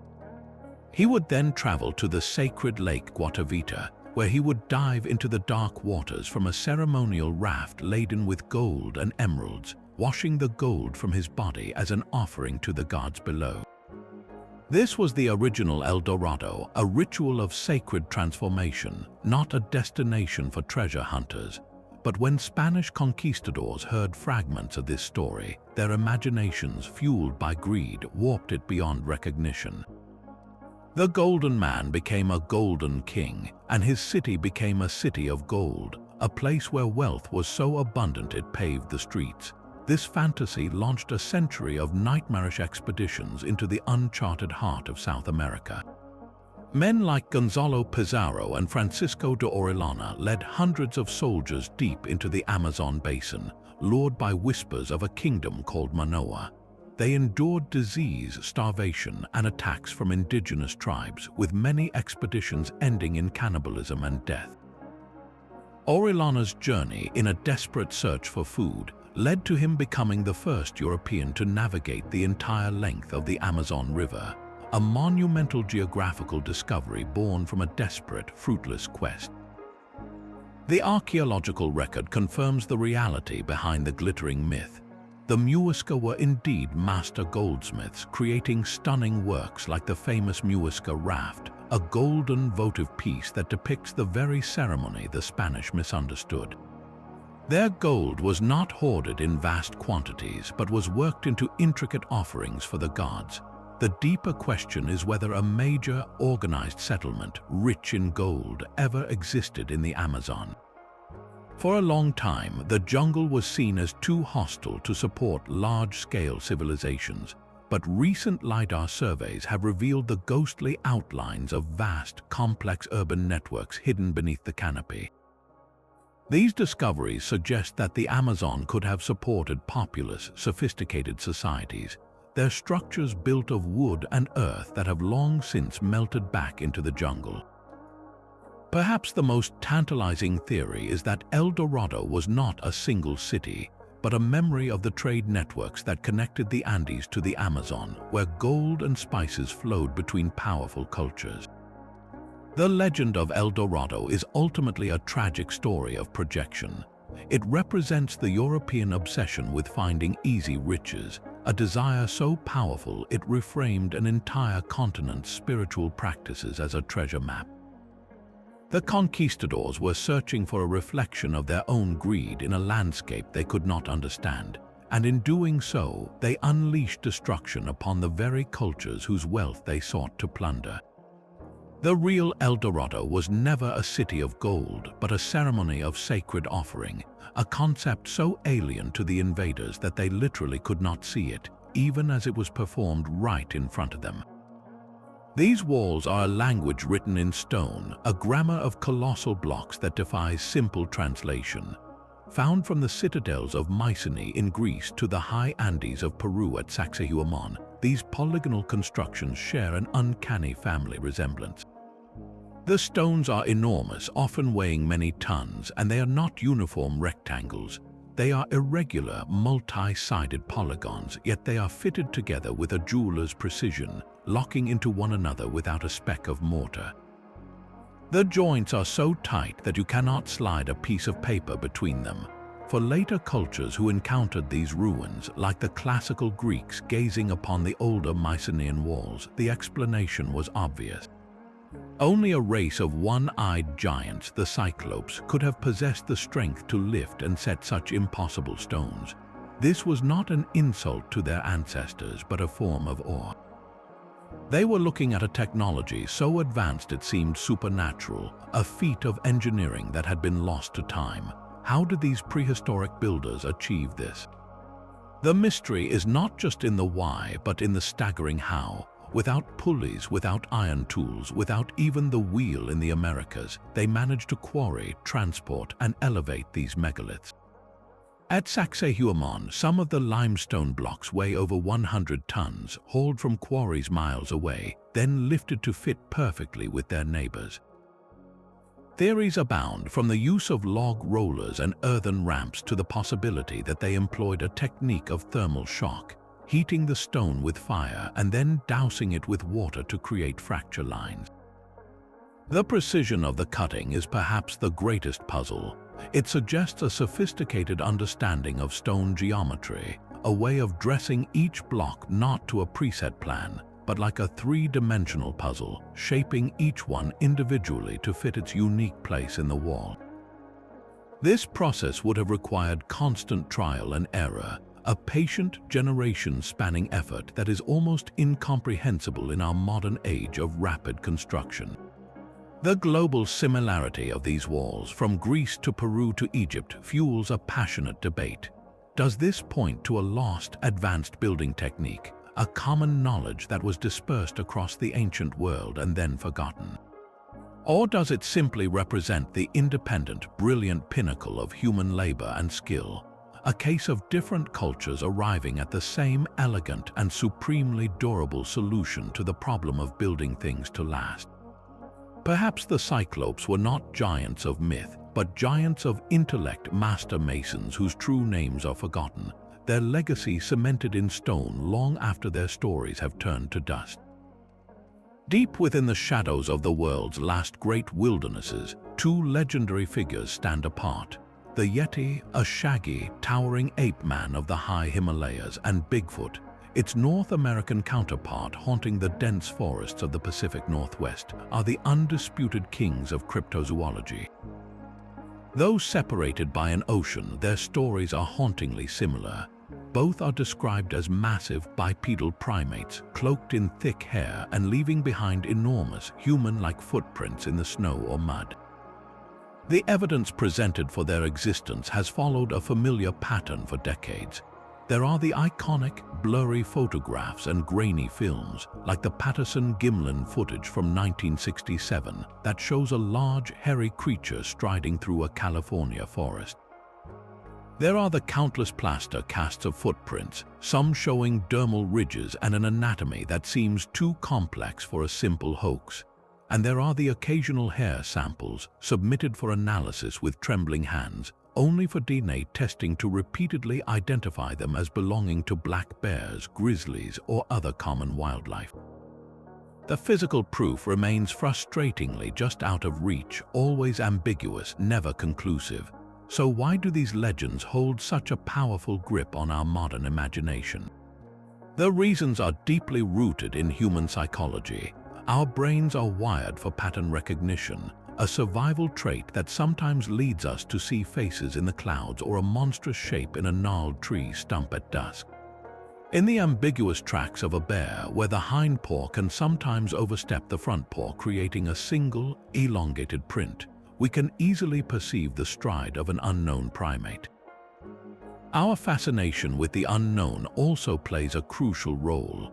In an era where satellites have mapped every inch of the globe, the idea that something so large could remain hidden is a thrilling thought.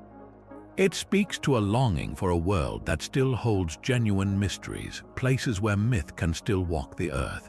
These creatures represent the wild, untamed soul of the wilderness itself, a final frontier that refuses to be fully conquered or catalogued.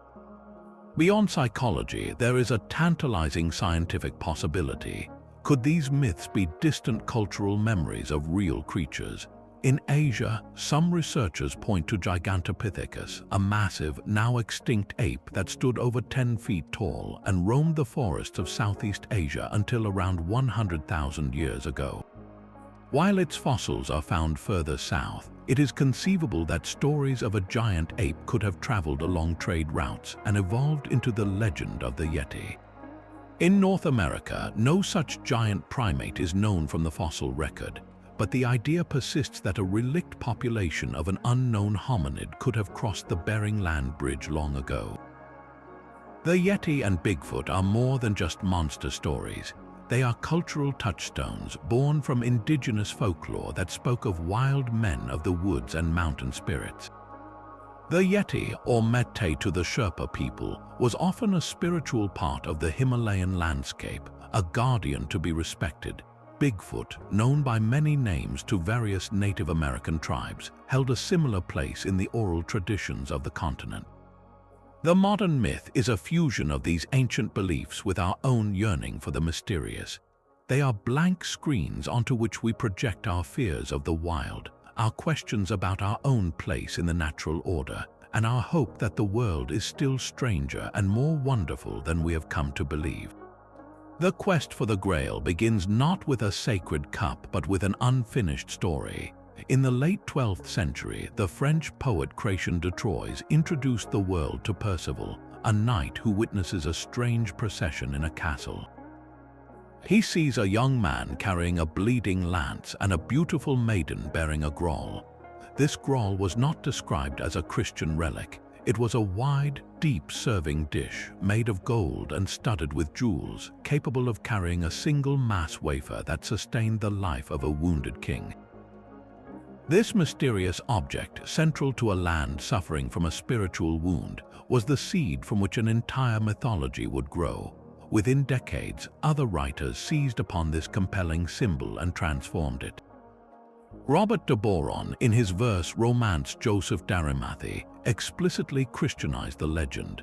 He identified the Grail as the very cup used by Jesus at the Last Supper, the same vessel that Joseph of Arimathea later used to catch the blood of Christ at the crucifixion. In this new version, the Grail became a powerful, tangible link to the divine, a sacred relic charged with the blood of God. This transformation turned a chivalric romance into a spiritual epic, sending knights on a quest not for glory, but for a direct encounter with holiness. This evolution forces a fundamental question. What is the Grail's true nature? Is it a physical artifact, a wooden or gold cup buried in a secret location waiting to be unearthed? Or is it a symbol for a spiritual state of grace, an inner transformation that the knight must achieve through purity and compassion? For some mystics, the Grail represents divine knowledge itself, a secret wisdom too potent for the uninitiated. This ambiguity is the source of its enduring power, a blank canvas for our deepest spiritual longings. Modern conspiracy theories have painted their own vivid pictures on this canvas. They often weave the Grail into a narrative of hidden bloodlines and suppressed histories. The most popular of these theories suggests the Grail is not a cup at all, but a person, specifically Mary Magdalene, who is portrayed as the wife of Jesus and the mother of his children.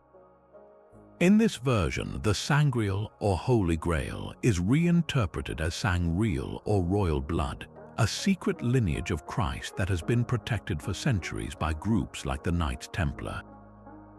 These theories propose that the Templars discovered proof of this lineage during their time in Jerusalem, and that their subsequent persecution was an attempt to silence this earth-shattering truth.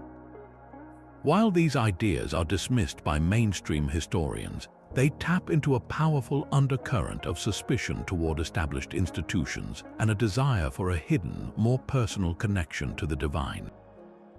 The imagery of these tales is potent, suggesting visuals of medieval manuscripts depicting the Grail quest, the stark red cross of the Templars, and the enigmatic terraced hill of Glastonbury Tor in England, long associated with Arthurian legend and said to be the ancient Isle of Avalon. Why does this specific quest continue to captivate us? The Holy Grail is the ultimate archetype of the search for meaning. It represents something lost that must be found, a wholeness that must be restored, not just to the world but to the seeker's own soul. The knight's journey through a perilous wasteland mirrors our own passage through a world that can often feel spiritually barren. The quest assures us that meaning is out there, or perhaps within, if we are only brave and pure of heart enough to find it. It is a story that tells us the most sacred treasure is not the object of the search, but the transformation that occurs along the way. The ocean's blackest depths hide a terror born in the nightmares of Norse sailors. For centuries, Scandinavian lore spoke of the Kraken, a beast so vast its rising from the abyss was mistaken for an island, its many arms capable of dragging entire ships and their crews into a watery grave. This was not merely a large creature, it was a living cataclysm, a force of nature given a monstrous form. The original descriptions painted a being of impossible scale, sometimes conflated with a gigantic crab or a cephalopod of mountain-like proportions, its body surrounded by a swirling, treacherous whirlpool. These stories were not just campfire tales, they were vital warnings, a way for seafarers to give a name and a shape to the very real, existential dread of the open ocean. The deep was an alien world, a place of crushing pressure and absolute darkness where anything could be lurking, and the Kraken became the perfect embodiment of that primal fear. How could such a specific and terrifying legend persist across generations? The answer lies in a classic case of mistaken identity and the natural exaggeration that follows a brush with the truly unknown. The myth almost certainly originated from genuine encounters with the giant squid, Architeuthis. Imagine a storm-tossed sailor on a wooden ship, peering into the churning waves and catching a glimpse of a tentacle thicker than a man's torso, with suckers lined with savage, serrated rings. In the panic of a squall or the fog of exhaustion, such a brief sighting could easily transform in the telling. A 30-foot squid could become a 100-foot leviathan, its powerful arms morphing into the coils of a world-ending serpent. These chance meetings with a real, yet profoundly alien, creature provided the biological blueprint for the mythological monster. The Kraken's legend was cemented in the public imagination, not just through oral tradition, but through the power of the written word. The 18th century naturalist Erik Pontoppidan included it in his Natural History of Norway, lending it a veneer of scientific credibility. Later, literary giants like Alfred Lord Tennyson penned verses about the beast, and of course, Jules Verne immortalized it in 20,000 Leagues Under the Sea, pitting Captain Nemo's Nautilus against the colossal cephalopod. For a long time, the giant squid remained as elusive as the myth itself, known only from mangled carcasses that washed ashore or were found in the stomachs of sperm whales. Its existence was a shadow, a scientific mystery that seemed to validate the ancient stories. Then, in a stunning convergence of myth and science, the truth was finally captured. After decades of effort, Japanese scientists succeeded in filming a live giant squid in its deep-sea habitat in 2004, and later captured stunning footage of a healthy adult in 2012. The reality was every bit as mesmerizing as the fiction. The creature was a graceful, ethereal phantom, with eyes the size of dinner plates and tentacles that moved with an otherworldly fluidity. It was not a mindless, ship-crushing demon, but a highly adapted predator of the lightless void. The discovery did not diminish the Kraken, it simply reframed it. The myth was a pre-scientific attempt to explain a creature we now know is real, a testament to the fact that our world still holds wonders vast enough to fuel a 1,000-year-old legend. The Kraken's story is a powerful reminder that the line between monster and animal is often just a matter of perspective and light. A continent can disappear twice, first from the map and then from memory. In the 1860s, a genuine scientific puzzle emerged. Zoologists were baffled by the presence of very similar lemur fossils in India and Madagascar, with a vast ocean separating them.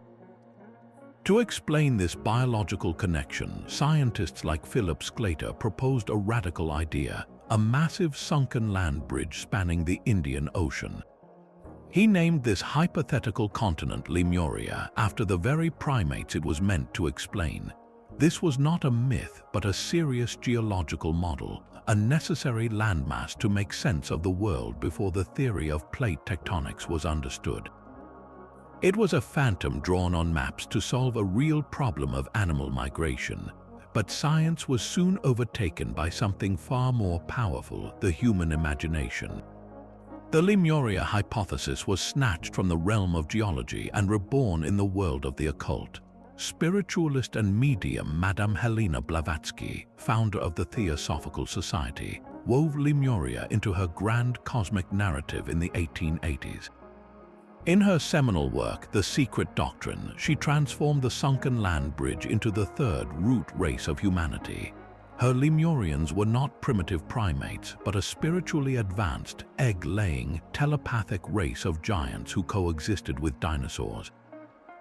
This lost continent became, in her telling, the cradle of all esoteric wisdom, a utopian civilization that sank beneath the waves in a global cataclysm. Blavatsky's vivid, elaborate vision provided a spiritual homeland and a deep, mystical past for her followers, a direct challenge to both mainstream science and orthodox religion. The final blow to the scientific Lemuria came in the 1960s with the widespread acceptance of the theory of plate tectonics. We now understand that India and Madagascar were once part of the same supercontinent, Gondwana. They were not connected by a land bridge, but were literally neighbors that slowly drifted apart over millions of years, carrying their populations of lemurs with them like passengers on separating rafts.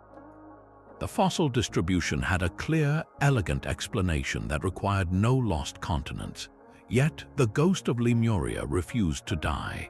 Its legacy migrated firmly into New Age and Theosophical thought, often merging with another lost Pacific continent called Mu, popularized in the 20th century.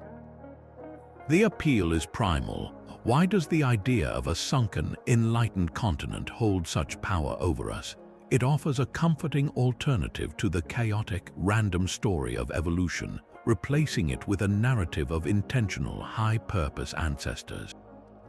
It speaks to a deep-seated belief in a fall from grace, a golden age we destroyed through spiritual failings, and it provides a single, mysterious source for all the world's ancient wisdom, a lost key that, if found, would unlock the universe's greatest secrets. Lemuria is a perfect example of a phantom born from a real question, a scientific placeholder that was filled not with rock and fossil, but with our most profound hopes and fears about our own origins.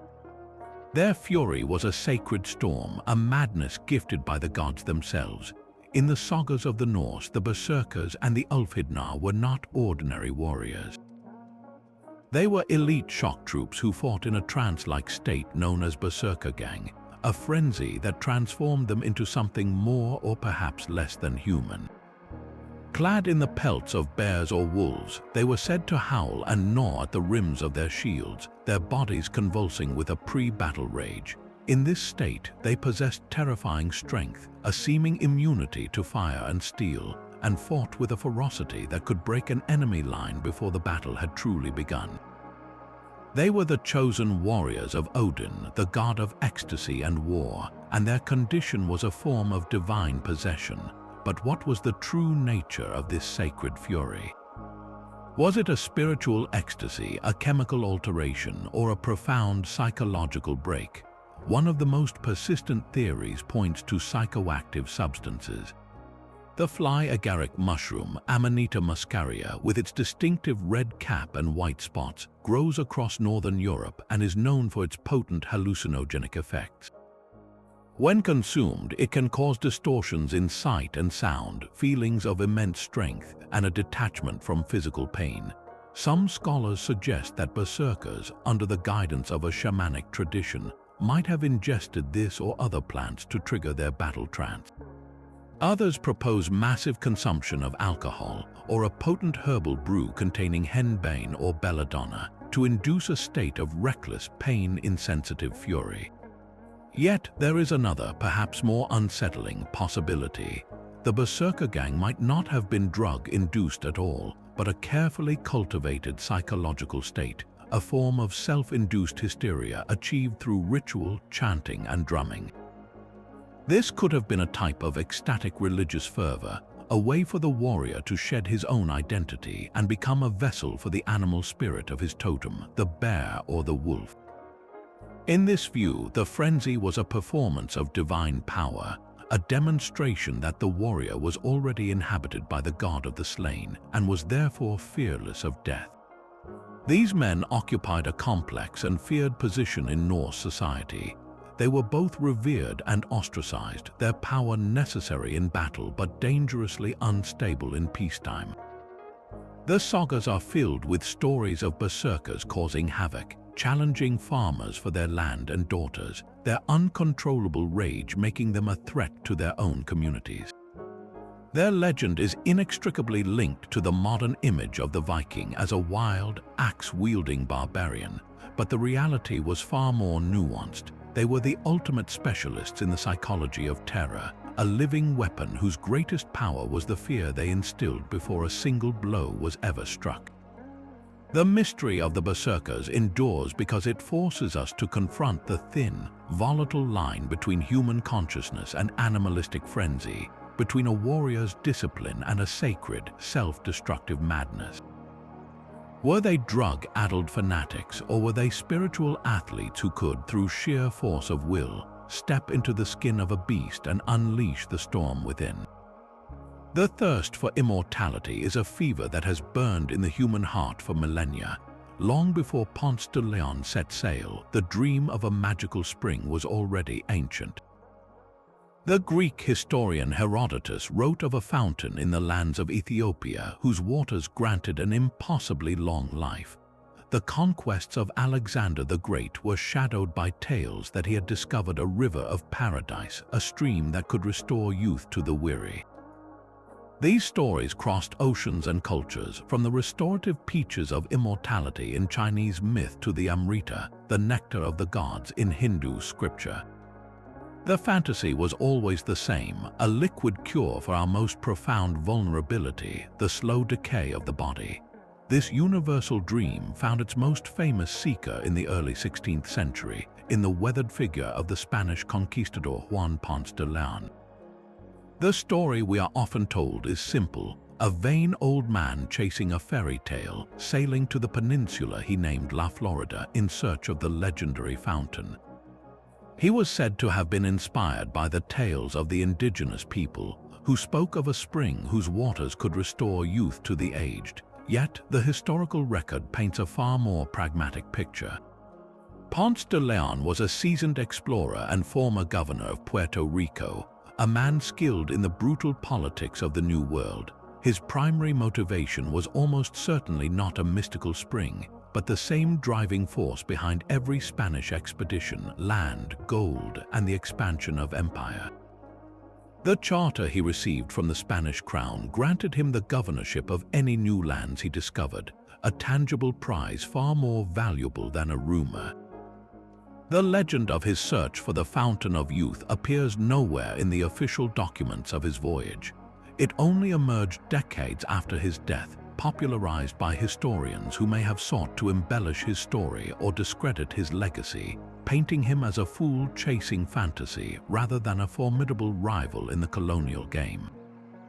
So why has this specific version of his story endured with such power? Because it taps into a drive deeper than greed, a universal human longing that transcends any one explorer. The fear of aging and death is a fundamental part of our consciousness. We watch our own bodies change, we lose loved ones, and we yearn for a reversal of this inexorable process. The Fountain of Youth is the ultimate symbol of this desire, a promise that the clock can be turned back, that vitality can be permanently reclaimed. This ancient myth has not faded, it has simply evolved. Today, the quest continues not in unexplored jungles, but in state-of-the-art laboratories. The modern equivalents of those early explorers are biogerontologists and geneticists. Instead of searching for a hidden spring, they investigate the secrets of our telomeres, the protective caps on our chromosomes that shorten as we age. They study senolytic drugs designed to clear out aging cells and explore the potential of gene therapies to reprogram our biological clocks. The language has changed from magic to molecules, but the underlying goal remains strikingly similar: to slow, halt, or even reverse the aging process. The legendary fountain has been reborn as the theoretical promise of radical life extension. This parallel forces a profound question: is our relentless pursuit of youth, whether through ancient myth or modern science, a noble human endeavor to overcome our greatest limitation, or is it a fundamental misunderstanding of the natural cycle of life itself? The legend of the Fountain of Youth is more than just a story about a conquistador. It is a mirror reflecting our timeless struggle against mortality, a dream as clear and elusive as water itself. Carved from a single block of flawless quartz, the Mitchell Hedges skull captures light in a way that feels alive. Its jaw is perfectly articulated, and its surfaces are so impossibly smooth that it seems to defy the tools of any known ancient civilization. For decades, this artifact and others like it were presented as one of archaeology's greatest enigmas, said to be the work of ancient Maya or Aztec masters. The romantic story claimed they were carved thousands of years ago with lost technology, perhaps using a mysterious solvent to soften the rock or with patient abrasives applied over generations. They were attributed with psychic powers, the ability to see the future or to store the knowledge of a lost world. This narrative transformed them from mere curiosities into sacred objects, vessels of forbidden knowledge whispering secrets from a forgotten age. The allure was undeniable, a tangible connection to a past that was both technologically and spiritually advanced. Yet the truth, when it finally emerged from scientific laboratories, was far less mystical. Under the scrutiny of modern microscopes, the crystal skulls began to reveal their real origin story. Researchers found telltale marks left by high-speed, rotary diamond-tipped tools, technology that simply did not exist in the pre-Columbian Americas. These were the precise, microscopic grooves of 19th-century European jewelers, not the slow, patient work of ancient hand-powered drills and abrasives. Further analysis confirmed that the quartz itself was often sourced from places like Brazil or Madagascar, regions far outside ancient Mesoamerican trade networks. The timeline of their appearances was the final, damning clue. Almost all of the known crystal skulls surfaced in the late 1800s or early 1900s, a period of intense fascination with the exotic and a thriving market for such artifacts among wealthy private collectors. They were not unearthed in proper archaeological digs, but were sold through shady antiquities dealers with conveniently vague provenance. So why does the myth of the crystal skulls persist so stubbornly in the face of overwhelming scientific counter-evidence? The answer lies deep within our own psychology. We are drawn to objects that promise a hidden history, a narrative that challenges the official story and suggests a past more wondrous than our textbooks allow. The skull, as a universal symbol of mortality, becomes the perfect canvas for this projection, a paradox of death holding the secret to eternal knowledge. This allure was massively amplified by popular culture, most famously in films like Indiana Jones and the Kingdom of the Crystal Skull, which cemented the image of the skull as a powerful, otherworldly relic in the public imagination. The debunking of the skulls is not a dry, scientific footnote, but a fascinating mystery in its own right. It forces us to ask what we are truly searching for when we champion such artifacts. Are we seeking proof of the past, or are we seeking a story that fills a void in our modern world? A story that offers magic and mystery in place of a more complicated, less romantic truth. The crystal skulls remain compelling not as ancient artifacts, but as mirrors reflecting our endless desire to believe in a world where magic was real and lost civilizations held secrets we have yet to reclaim. Its wings beat with the sound of a coming storm, and its cry echoed with the crack of lightning. The thunderbird is a being of immense power, a central figure in the spiritual lives of many indigenous peoples across North America. Far more than a simple weather spirit, this colossal avian is often portrayed as a divine force of creation and purification, a noble and sometimes wrathful protector of humanity. In the traditions of the Lakota, it is known as Wakinyan, a sacred being who battles evil and brings life-giving rain.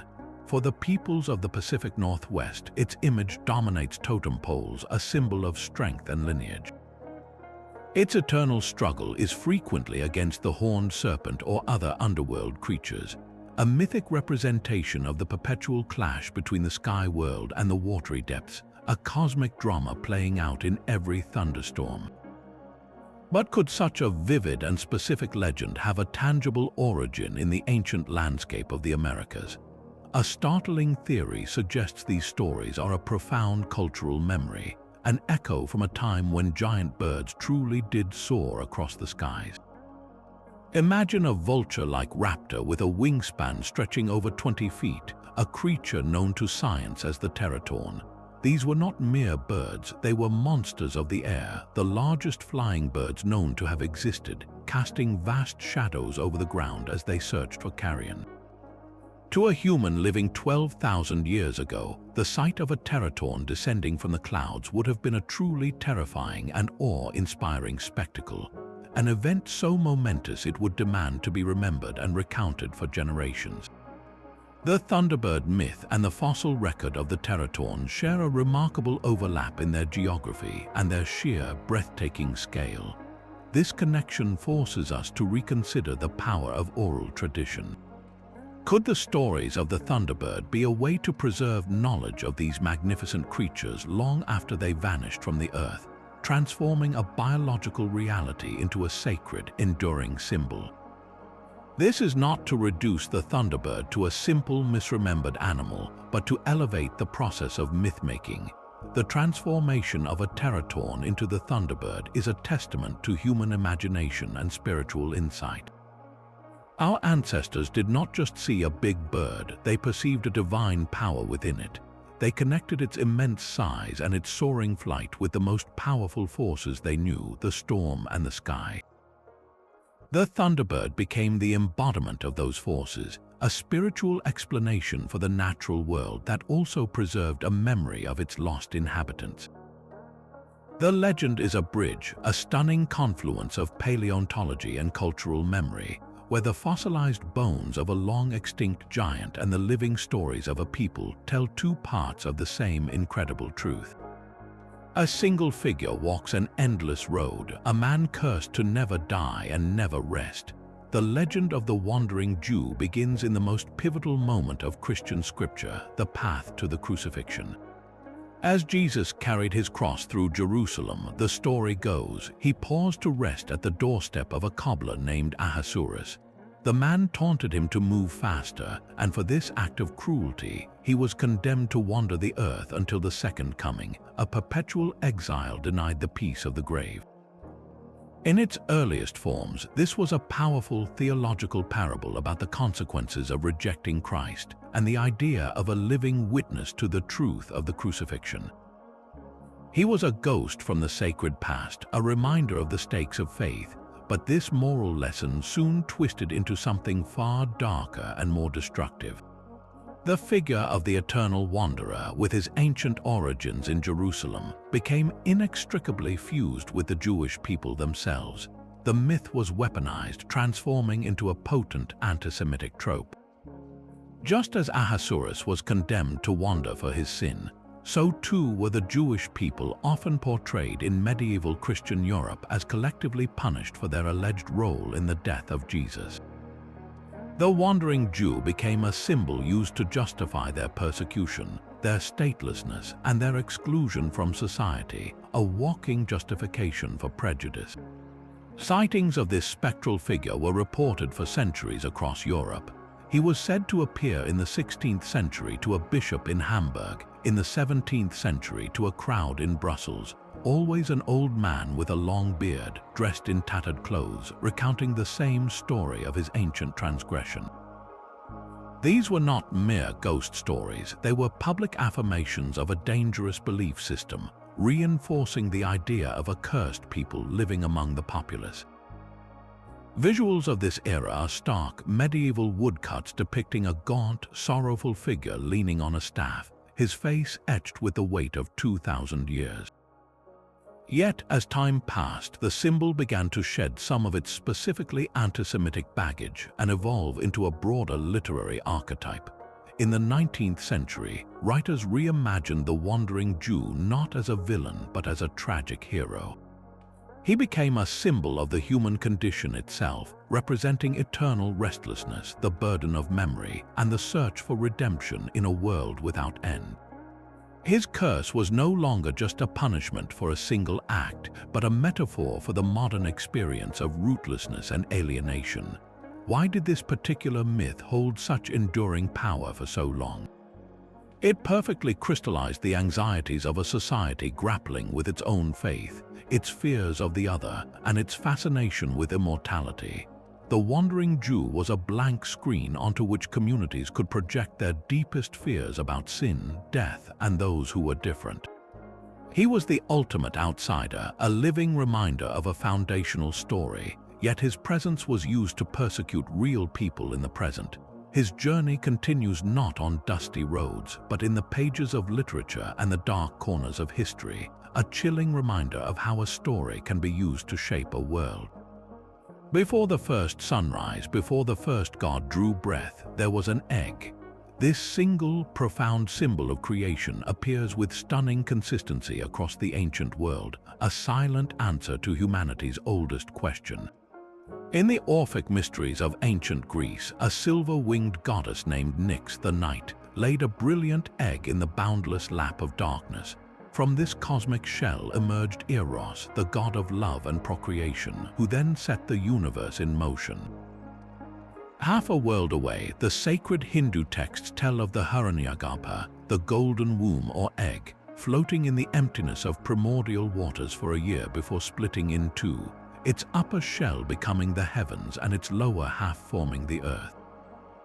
The ancient Egyptians of Heliopolis revered the Benben stone, a pyramidion that symbolized the mound that rose from the watery chaos of Nun, and upon which the creator god Autumn first manifested, a story deeply connected to the imagery of an egg cracking open to release life. Even the Finnish epic, the Kalevala, describes the world's beginning with a duck laying her eggs on the knee of Ilmater, the air spirit, with the broken pieces of the shell forming the dome of the sky and the sun. The variations are endless, yet the core image remains unshaken. Sometimes a celestial bird lays the egg, other times it simply forms from the swirling void, but the result is always the same: a universe is born. This universality forces a profound question: why an egg? Why would cultures with no possible contact all envision the cosmos emerging from a shell? The answer may lie in the most fundamental human observation. Every person, every animal, every bird they ever saw began its life inside an egg. It is the ultimate container of potential, a sealed vessel where the invisible becomes visible, where chaos transforms into a living, breathing order. To our ancestors, it was the perfect analogy for existence itself, the universe moving from a state of unformed potential into the structured reality of stars, oceans, and life. This ancient intuition finds a startling parallel in our most modern scientific creation story, the Big Bang. Cosmologists tell us that everything we see, every galaxy, star, and planet, was once compressed into a single point of infinite density and heat, a cosmic singularity. Then, in a flash of unimaginable energy, it began to expand, cooling and forming the fundamental particles that would eventually coalesce into atoms, then stars, and finally us. This primordial state, this seed of all reality, is often visualized as a single, dense point, not unlike the yolk within the world egg. The moment of the Big Bang itself mirrors the cracking of that cosmic shell, a violent, creative rupture that gave birth to space and time. Visualize the intricate diagrams of these creation myths, the elegant circles split into light and dark, heaven and earth.